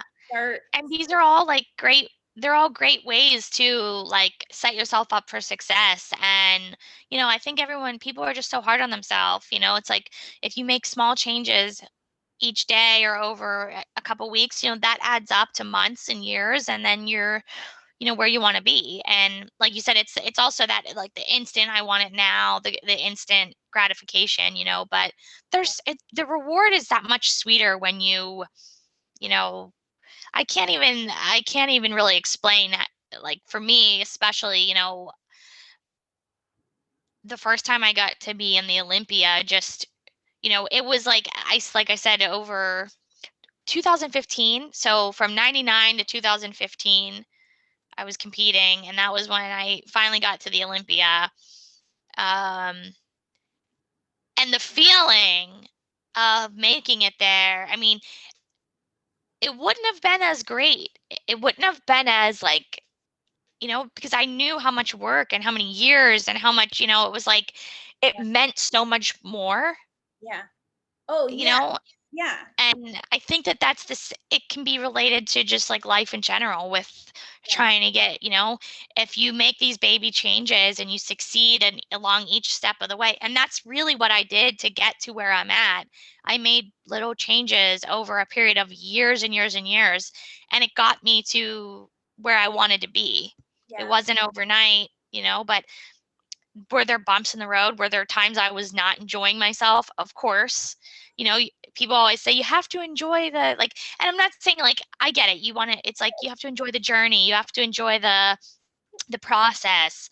Right. And like if we're being in like completely full transparency, like there's just some things you're not going to enjoy. Right. Well, You know, it's like um you're gonna run it. It's like we talked about the last 6 weeks of prep. It's very similar to a marathon. The last 6 miles. yeah, Basically, at 20 miles is when your body says, either we're doing this or we're not. That's where they drop off. And nobody can say, I really enjoy the last 6 miles of a marathon. That's right. That's what I'm saying. So it's like, whereas do I enjoy the majority did I enjoy the majority of everything that I went through and what I did. I yeah, did, but yeah, it's not like every morning, when you're getting up for your fasted cardio and you're so depleted and you're like, "Oh, I love this." yeah, Like in that moment, you're like, yeah. Well, there's definitely but you something to being on top of the mountain. You know what I mean? There's yeah, that's it. It's not like you may not be loving that moment, but you have a connection with why you're doing it, your purpose. yeah, So it makes it a little easier to get through it. yeah. Um, I always say that too, like, I don't remember what I always say because I forgot. No, oh, the best diet. The best diet is the one that you can stick to. I mean, you stuck to, even if you gained a bunch of weight or whatever and you're not happy, that diet you were on was very easy for you to stick to. So you have to find some variation of what you were doing, especially to start. I have that with clients too. When they have what they were eating before, they'll tell me what they were eating, and you kind of make the diet like, yeah, you can still have whatever, this is, we're just putting it all together to make it work for you. Because, if I put you on chicken and rice and broccoli 3 times a day, you're not going to, you'll see results, but Yeah, you're not going to be able to sustain that. And then you're just going to, you're going to end up in the end, you're going to be upset with yourself because you weren't able to do it. You weren't able to sustain it. And you'll feel like you failed. And that's, counterproductive to what the end, the changes. So yeah, no, I think that that's, having that healthy relationship with food and, learning that, you can't, it's okay to make mistakes. It's going to happen, and you just have to recoup and move forward, like back on track. That's it. I've gotten really good at that. Like the last couple of years where like if I've made them, if I did something I shouldn't have done, I used to really more so beat myself up over it. I've learned like over the last couple of years, I really just like instantly let it go. I'm like, well, that's done now. Okay, moving on. And I just start, I get right back on track with my next meal and I move forward and I never think about that again. You know what I mean? You have to learn to do that. Otherwise it will like eat you alive. Yeah. And the goal honestly is to make less mistakes. You know what I mean? You're trying to make them less often. And that's how you move forward. So, well, it sounds like we have life figured out. So, if anybody I don't know about that. I wouldn't say figured out, but we have what works for us. Yeah. That's what we have. Yeah. But for me, I just try to, I feel like I'm very normal as far as like how, like, I'm definitely one of those women too, who are in that group who would have like you said, ate one thing and then ate everything else because you messed up or thought about it for days. I'm off. You know what I mean? I do. I used to do it, and I really, really learned how to get over that because it was really, that was bad. Yeah. You feel bad. You feel crappy for days, and it's more of a mental thing. You don't physically feel bad. You feel, like you just feel. Fail. Yeah, you gotta let it go. You just gotta let it go. Because life it's too short. By the time that you kind of get to a point where you're loving yourself, you're like, wow, a lot of years went by that I didn't, because I'll look at pictures and I'll remember how I felt about myself. And it was never like, oh, I was remember being super happy with myself at that time, no matter what size I was. Like I was never, happy. Yeah. Yeah. So, now where I'm like, 20, 25 pounds heavier than I was when I was on stage. And it's just like, but I'm comfortable, like I'm happy with it. So yeah, you've grown as a person, you've evolved, it's really more mental than anything. It's being able to control your thoughts and to control what you're going to give energy to and what you're not. And I think that comes as you get older too. I think you just get that like wisdom of sort of knowing what's worth your energy and what's not. And I think that's why we see a lot of younger girls that have a harder time. As you get older, I think you start to learn what to let go of, and what, and then you get to that point where you're like, I'm good with this. I'm content. Like, I'm happy. This is good. Yeah. No, I get you. I get you completely. And I think I think it's something that just comes with time. Yeah, for sure. Well, when you realize something isn't working for you, if you go, oh, I got to change this. It's not working for me. This way that I'm talking to myself or whatever, it's not working for me. Yeah, and it's okay. It's okay to say like, this isn't working for me and I'm gonna try something else. And I think that's another thing. People get a little fearful of like, they maybe, I think there's a fine balance because you want to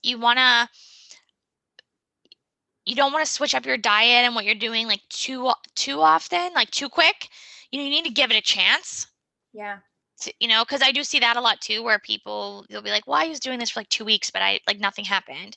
It's like, well, because in 2 weeks, I mean, you didn't really give it a Yeah. chance, Yeah. So you gotta, yeah, there's a balance. I can Yeah. see if you really are super consistent with something for a few months, and then you're like, I don't know if this is working for me. Yeah. Maybe making a change, but I think you got to give it a solid effort.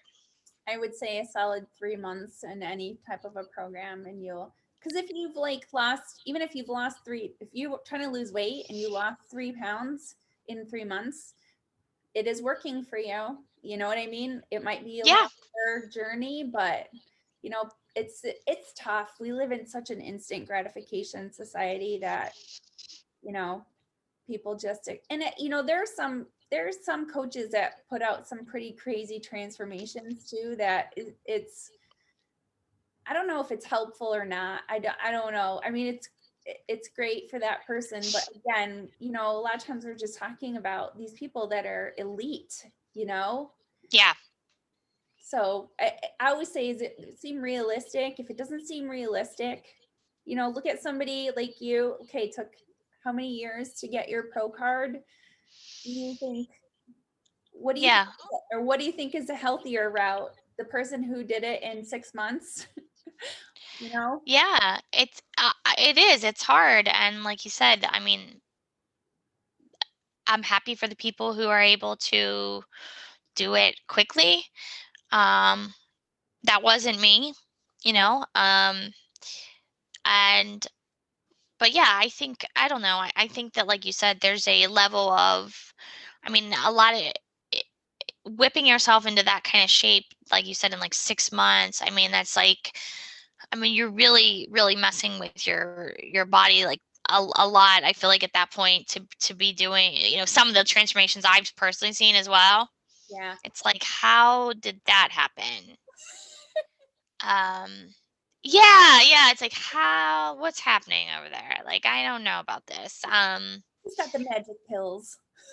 And it doesn't take anything away from, I'm sure the person that, in some of these crazy transformations, I'm sure the people are like working extremely hard and they're putting in a lot of work in the gym for those 6 months or whatever it is.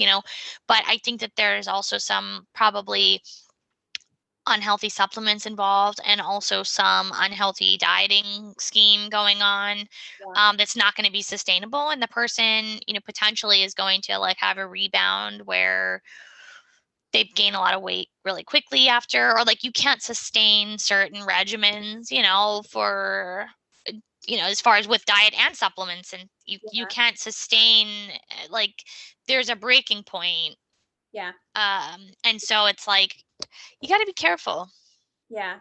The problem is that it's impressive, because who knows if the person could not have achieved the same physique goal in 3 or 4 years time in a more safe manner. You know what I mean? That's what I always think.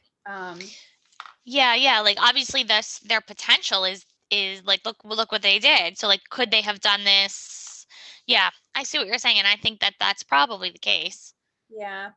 I mean, you never know because it's done. But, Yeah, I've seen some of those. I know what you're talking about. I've seen different ones, and it's sort of like it's like great for that. Like you're like, yes, I'm happy for this person. That's amazing. But it's also like alarming yeah.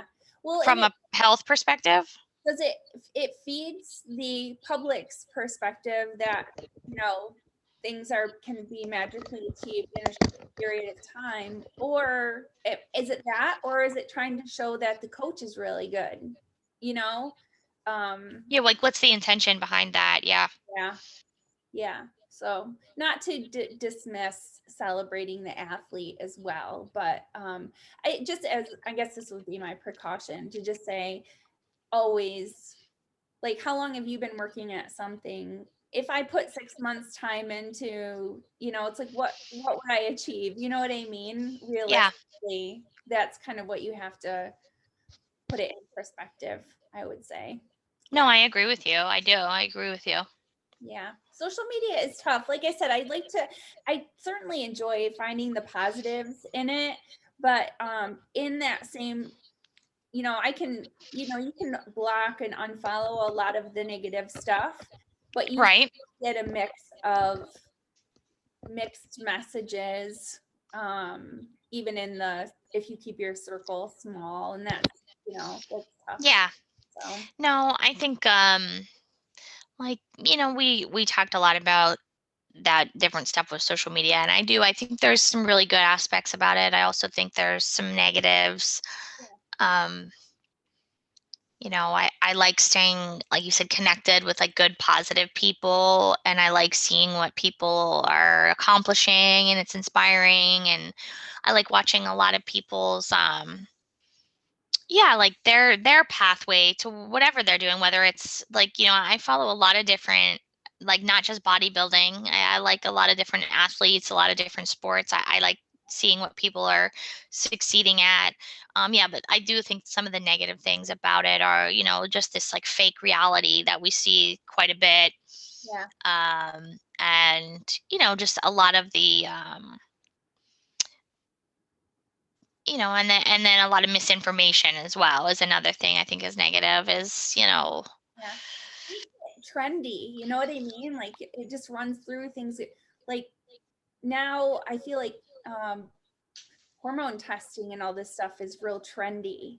And yeah, yeah, I which is good. I mean, even dieting, you can disrupt your thyroid and that type of thing. It doesn't have to actually be related to, people doing blood work for performance enhancing drugs. But I saw a post, some woman was talking about donating blood to because of, which is something that's common for bodybuilders because, I don't know exactly the correlation, but the hemoglobin gets really high, right? The red blood cells. So they have to do like almost like bloodletting, but they'll go donate blood so that their blood's right. not so thick. And this woman was talking about how healthy it is to give blood. And I was like, this isn't something people have to do to be healthy. Like just Yeah. train, it doesn't have anything to do with, you know? Yeah, yeah. You're like, well, is it like a nice thing to do, like to donate blood? Like, sure, but like, yeah, correlating it to like this is healthy and you should be doing this is maybe not the correct information. Yeah. So, and then people are like, oh, I didn't know this. And, and she's like, yeah, like this is what, and it's like, okay, look, that's the problem. Like you've got somebody who people believe because they normally put out good information. All you got to do is say one thing that isn't necessarily true. And now you got a whole bunch of people, oh, I got to go give blood now because my red blood cell count might be too high because I train with weights, and that's not true. That's not true. That's not true. Yeah. Yeah, it is. It's that those are the negative effects of it for sure. There's misinformation, and it leads people to a lot of like high expectations of what, you know, uh, they hold themselves accountable to like this super high standard because they see these pages of people who they think that it's all real, and it's like, maybe it's not, maybe some of it is, like I said, for some, the expectation like that you can be like super lean and shredded like all year round, like that is not true. Yeah, Like I said, there's a few exceptions to that I do, you know. But I mean, yeah, yeah, I I know. think that overall, I mean, I do enjoy seeing what people are up to and whatnot. You just have to go into it with the mindset when you are on social media that, you're not just going to take everything you read at like face value, that you're just going to kind of take it at face value and, Yeah. you Well, I, know, I wonder about that sometimes too, the people that are, because you know how you feel when you're lean. Like there's a trade-off, and it's not a way you would want to live your life. You don't sleep well, like your yeah, libido is low, you're hungry all the time. This is part of the reason why I don't really like competing, because when I'm hungry or when I'm dieting, I get like more angry. I just get real short, you know what I mean? yeah, I'm not like that. So to like lose it, it's just like I don't like yeah, that. like dieting doesn't make me happy. Like being super duper lean doesn't make me happy. And so you might have somebody who, okay, they are like, maybe they do an hour fasted cardio every morning and they're real meticulous with their diet. And let's say they are right at the cusp of like still getting enough fats to sustain hormone productivity. And, maybe it's good, but they're in a deficit or, Right. whatever. And, they might be looking really great for their social media pictures or their workout and then like taking naps all day or like you don't Yeah, even yeah, know I agree. Yeah, what's you don't know.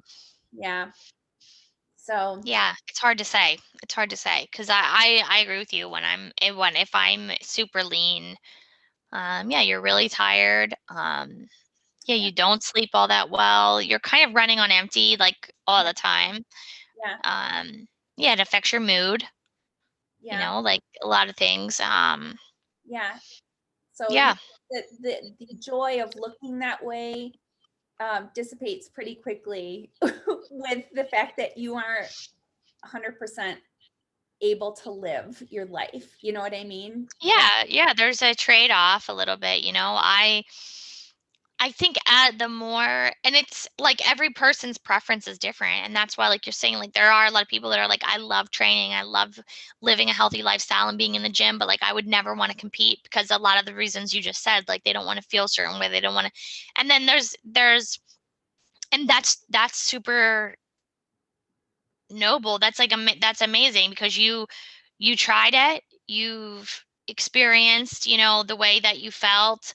yeah, Um and it's completely okay to make the decision that's not best for you, but yeah, that you also are going to maintain a healthy lifestyle and you're going to train and you're going to, like do what makes you happy, but that is also healthy. And yeah, so, like, there's so many different ways you can approach it. I mean, yeah, competing is just one very small, like, and I think I'm going to be more of the type when I actually do give up competing, when I'm not going to actually do any more shows. And, I think that's the path I'm going to model off of, like, similar to kind of what you're doing, where I'm going to be like, okay, I did it. I had a great time. But yeah, I'm going to maybe I'll dabble in like some new exercises that I wouldn't really do if I was competing. I'll, have probably a few more pounds on me than I normally would, like things like that. And I'll be perfect, but I'll be fine with it. I'll be happy. I'll be,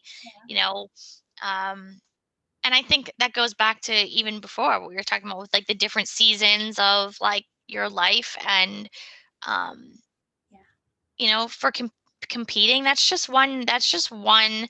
A lot of people say, like, I know that it's a full-time thing, fitness, and that it is a like we're professional athletes, it's a professional sport, but I always say, like, I never want any one thing to really like define me. You know what I mean? It's like, of course, fitness is a huge part of my life, and I love being a professional athlete, and I love being in the IFBB, and it's like, I'm so grateful, but it's like I can't resonate with the statement like saying like that's like who I am. Like fitness is who, like there's a lot of different parts to me. yeah, That's one part. yeah, yeah, Um, but I feel like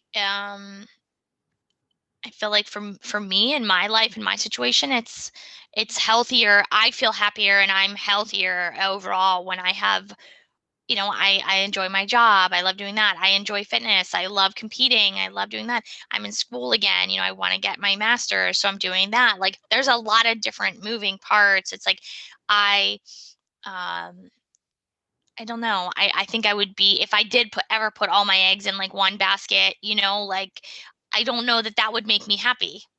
yeah, no, I like it being a part of who I am and a part of my life, yeah, but I'm not sure.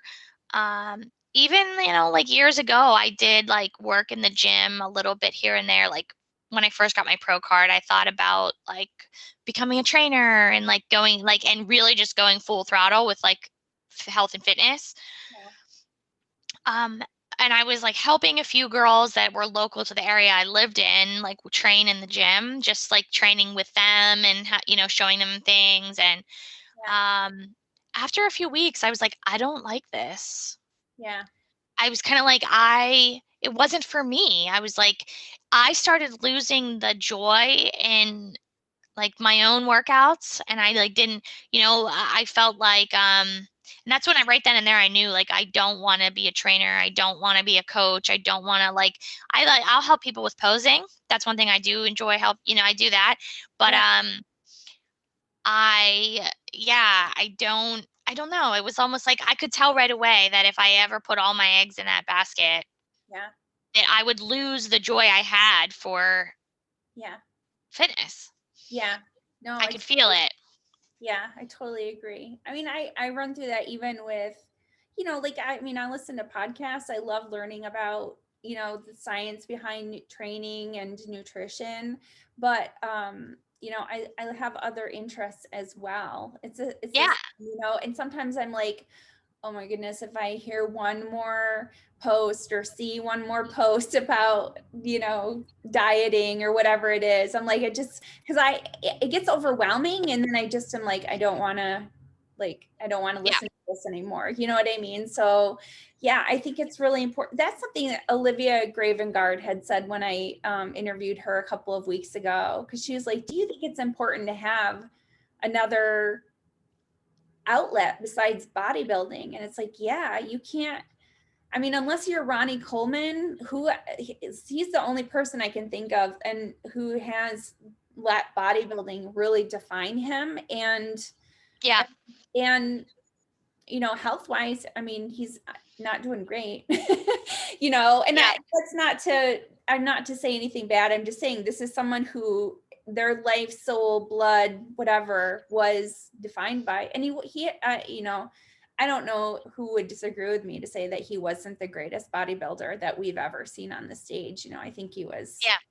you know, Unbelievable. I agree, of course. But yeah, I think you're right. I mean, I think it's healthy to have a lot of different things going on, and being able to, I think it helps you too. You learn a lot about yourself yeah, when you have multiple things going on, and you're, learning how to like simple concepts with like time management and how to fit everything in and how to balance, how much time you're going to spend on, fitness versus work versus school versus, your other things that you like to do, maybe like spend time with your boyfriend or spend time with your significant other, or like or family. I mean, there's so many things that come into play. And yeah, yeah, I think it's good to have a lot of different things, and you learn a lot about yourself too yeah. by, um Broadening your interests. yeah, it's good. It's a good thing. Yeah. So No, I know. I'm so glad we got to talk about all of this. This was amazing. yeah, me too. It was like, yeah, we just started talking, which is, I mean, it's great because I do feel like I kind of know you, and much less interviewer than the other interviews that I've done. But Yeah, yeah, was there anything that you like specifically wanted to ask that because we kind of just like, yeah, went on to like a big conversation about many different things. I think well, I mean, normally I talk about somebody's story, but we know that you started with gymnastics, and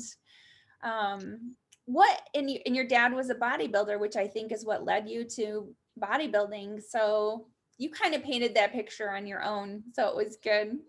Yeah, yeah, yeah.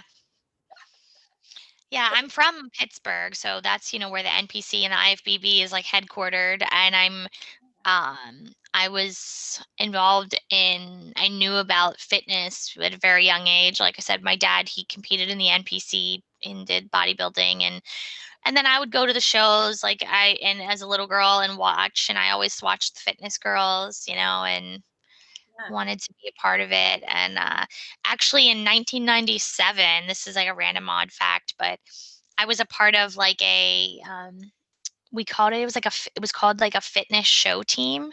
And we would go around our local community and like do group performances of like fitness stuff. It was like to promote health and fitness in kids. Yeah. And my gymnastics school was the one that like started it. And in 1997, we performed at the Olympia. And it was at the Byam Theater in New York City in 97. we were like the kind of like an opening like performance like act, and it was like to promote health in kids. That's awesome. And I was 11, and I actually have like a little plaque that says like my name, and it says Olympia 1997.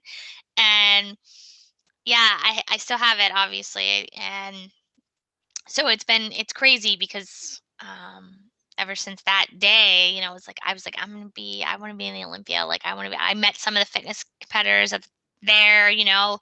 I remember meeting Iris Kyle. She was competing. Um, Yeah. so yeah, this kind of has been in me for a long time, you Yeah. know. It's in your blood. So Yep. that's awesome. So the plan for this year then is to July, you're thinking? Is that what you're thinking? Yeah, so I mean, I'm looking at the schedule to kind of get an idea. I think the Chicago Pro is going to be in July sometime from what I saw. So that's probably I wanted to do Vancouver, Yeah. because I actually last year it was canceled because of COVID, and the year before I won. And so I want to do that show again because I want to go back, you Yeah. know, and it hasn't happened since the pandemic. Yeah. And I believe it was supposed to be in July this year, so I was planning for that, Yeah. but I believe they're moving it to like December. Okay. So I probably will do that one when it happens, Yeah. but it's going to be much later now. So as far as trying to qualify for the Olympia or any of that, you know, I'd have to do some of the sooner shows. Yeah. So I'll probably do, you know, Chicago. I might do there's like an Arizona Pro that it looks like it's going to be on September 11th, which is like that's the last show, the cutoff date for qualifying for the Olympia. Okay. So I'll probably do that one. We'll see. I gotta look and see what else is out there. There hasn't been all that many options with everything. It's been like usually the Toronto Pro is in like May, and then Vancouver's in July, and then you have all these other shows in between. And I know Toronto got moved to like later in the year, Yeah. and so did Vancouver. So a lot of the shows still being like moved. So it'll depend on kind of but yeah, I'm thinking Chicago will probably be first. Yeah.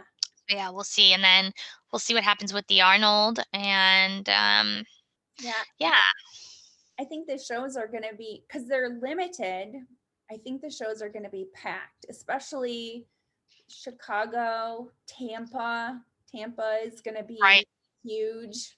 Because we know Florida isn't shutting down. So they're, Yeah, that'll be a really good one. Yeah, I've done that show like 6 times, 5 times. I I may do it. yeah, I gotta see how things go. I'm like a really as much as I do plan. I mean, normally I plan for the first one, yeah, and I see how it goes, and then I just see what I'm feeling in that moment. Like a lot of the shows are close together, a yeah, couple weeks apart. So yeah, it's like I'll do whatever one I'm gonna do first. I'll do and see how I feel and see what I'm feeling. You know, because at the time, like I may do that show, and I may, you know, maybe I don't know what's gonna happen between now and then. So I don't like to say, you know, it's sort of like I'll do that one if I'm feeling it and I'm feeling good and I wanna do, you know, then I'll do another one. But if I do it and maybe say if something like if an injury is bothering me, or if I just mentally don't feel that I want to do, you know, I go with how I feel. I don't really let any outside pressures like determine what I'm going to do. yeah, You know, it's like if I want to do it, I do it. And so we'll see. But yeah, once I get started, it's usually like I become so addicted, okay, you know. So like once I do the first one, if I choose Chicago in July, then, you know, usually become like I like need more, like I need to do another one, I want to do it. So I anticipate that probably will be what happens, but we'll see. yeah, awesome. Well, that'll be exciting. And I think this year was a nice little break for you to kind of clear your head and everything. I think like it was for a lot of us, really, Yeah, really just kind of reevaluate life directions and that type of thing. So no, I agree. it'll be really awesome. It'll be awesome. So, Yeah. All right. Well, normally we do, I think we'll cut it because we've been on for a long time and I want to make sure that I mean, I can have you back because I like talking to you. Yeah, for sure. We'll do it again sometime. Let me know. Okay. Yeah. Yeah. Especially while you're, while you're in the depths of prep, you can talk Yeah, about, that would be fun. Yeah, like when yeah, you'll see my a different side of me, I think, at that point. Like not that it's bad. It's just I'm very laid back right now because I'm sort of just I'm like working from home and I'm really in a good flow with like I'm just in trying to focus on I feel like my life flip-flopped. It was like fitness was like for several years straight. It was like I was on this high and like doing all these shows but I was still working, and I wasn't in school. And now things are like my job, I've sort of been working a ton of hours and then I have school and fitness has been like down here yeah, because there's not been I've kind of been and so it's going to be interesting as I try to establish the the hierarchy. flow. Yeah, yeah. So you'll see, I guess, yeah, that would be a nice time we could meet again and kind of see how that panned out. Yeah, will be good. That'll be good. So yeah, it'll be great to see you on the Olympia stage again. So Hopefully, I'm hoping, yeah, that will be number 4. I'm like, it was so hard this past year, like watching it. yeah, I was like, oh, I want to be there so bad. Um, yeah, but it was an amazing show though. It was phenomenal to watch the other girls, the fitness girls. I was like on the edge of my seat, like just so I was blown away by it. And of course, it's always inspiring. yeah. Oh, you know what? So normally I do 10 questions, but I do want to ask you one of the questions. And what I'm curious is, so 3 people, one of them you admire, somebody you admire, someone who inspires you, and someone who motivates you. Okay, so the first one is someone that I admire. Mhm. Um, Someone that I really admire, I would say is and I know this might sound like a typical answer from a fitness professional, but someone who I admire is Adela Garcia. Yeah. Obviously, I don't really need any more introduction who she is, but I admire her. I think her story is pretty incredible if you've ever really listened to her whole story. I don't think I have. Um, she basically came to the United States from, a different country. And she was never like, I believe if you listen to her story, she talks about like, just being raised kind of with not much, and she basically saw fitness and like was like, I want to do that kind of thing. And she just went for it. She taught herself everything that she knew. Um, didn't have a background of like dance, gymnastics, like none of it. Like she just was like, I'm gonna do this.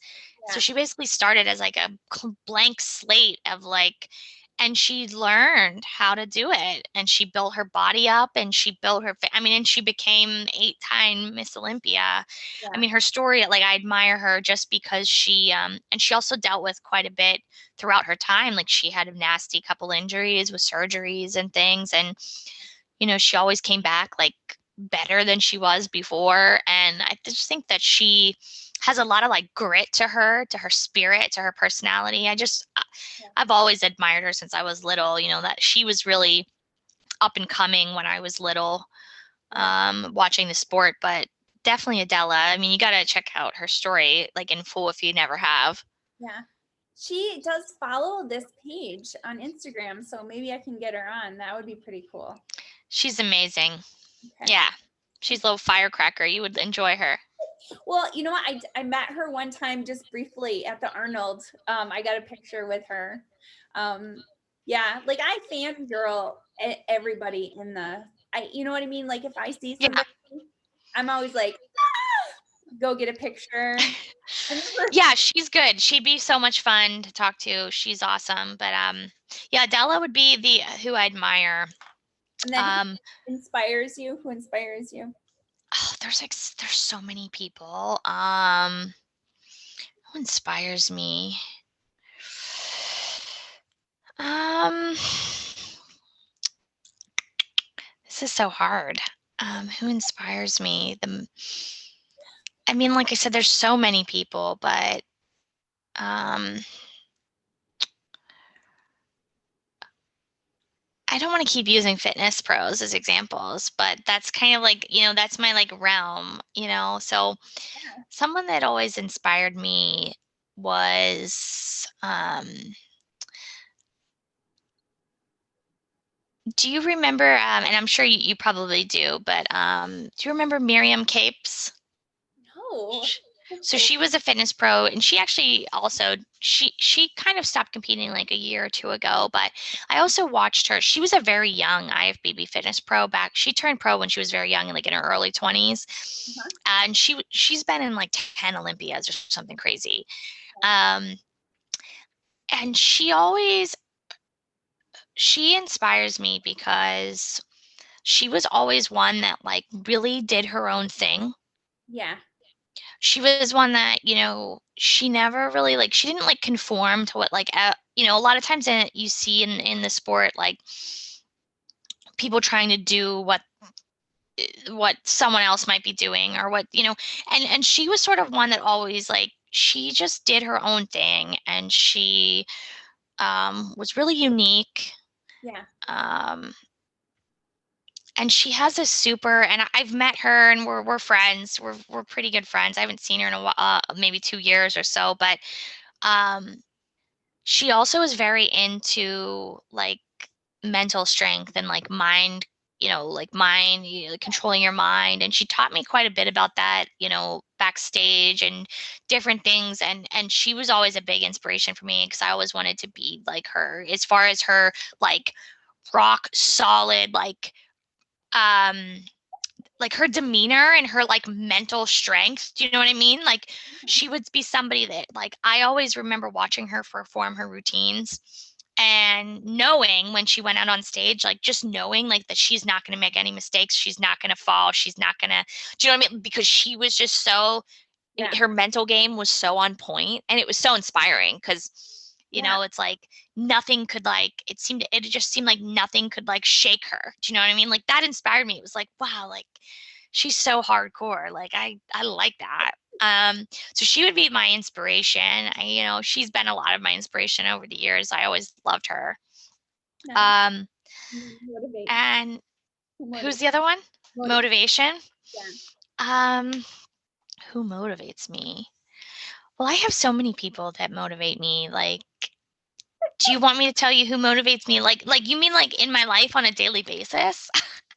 Or like if I'm like watching somebody or like um I However, feel like yeah. However you want to interpret who yeah, I mean honestly on a in my life, I feel like over the last couple years, my personally my family, like my mom, my dad, and my boyfriend Ray, they are really motivating as far as like, when I'm have a lot on my plate and also just to see like I will say like my boyfriend, he's in school for his doctorate and he's also like he has a full-time job as well and he you know he's it's motivating to watch him like do all these different things and really believe in me to be able to do all these different things as well and like watching how it's like possible to do all these different things,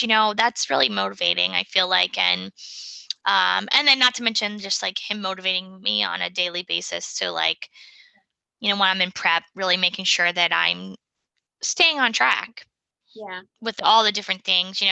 But as far as like and if you're talking more about like who motivates me like from like a professional level in the sport, I mean, I'm super motivated like by like some of the newer bodybuilders like are so motivating. Like if you watch a video of like Sean Clarita, Yes. like if you want, like I mean, how can you not be motivated watching, Yeah, seeing what his story and watching what happened to him and watching him train? And I yeah, mean, he's probably up there as someone that, like, if I'm like scrolling on social media and I see like something with Sean Clarita, it's like, that's motivating, yeah, like, yeah, um, yeah, there's so many people, like, honestly, there's so many, but like, those are some. yeah. That's perfect. That's perfect. Uh, well, Sarah, thank you so much for your time. Yeah. Yeah, it was really, really great. I'm glad that we could find a time that worked out. Yeah, no, thanks for having me. I appreciate it. It's an honor to be on with you talking, and um, just getting to share a little bit more about like myself with people, and also just kind of having a good conversation about health and fitness and Yeah, like where things are in the world. And no, it was refreshing. yeah, that's awesome. I know it's one of the things I love about this because it does feel like a one-on-one. I always like those are the types of conversations I like to have. So I think that they're turning out to be good podcasts because this is, this is what I love is having a one-on-one conversation and then you get to share your personal self. Like people don't get to see this side all the time. So Yeah, no, I liked it. I appreciate it so much. And yeah, definitely we'll do it again. yeah, And I will be listening to I'm gonna go back and actually listen to some of the other yeah, podcasts that you've done. And because I see that I've actually been following the page for a while, so I see that you, and it's actually something that I'm normally like a music listener with when I'm training. I like to listen to music. yeah. Um, but I'm gonna try to start listening to some of the podcasts. All right.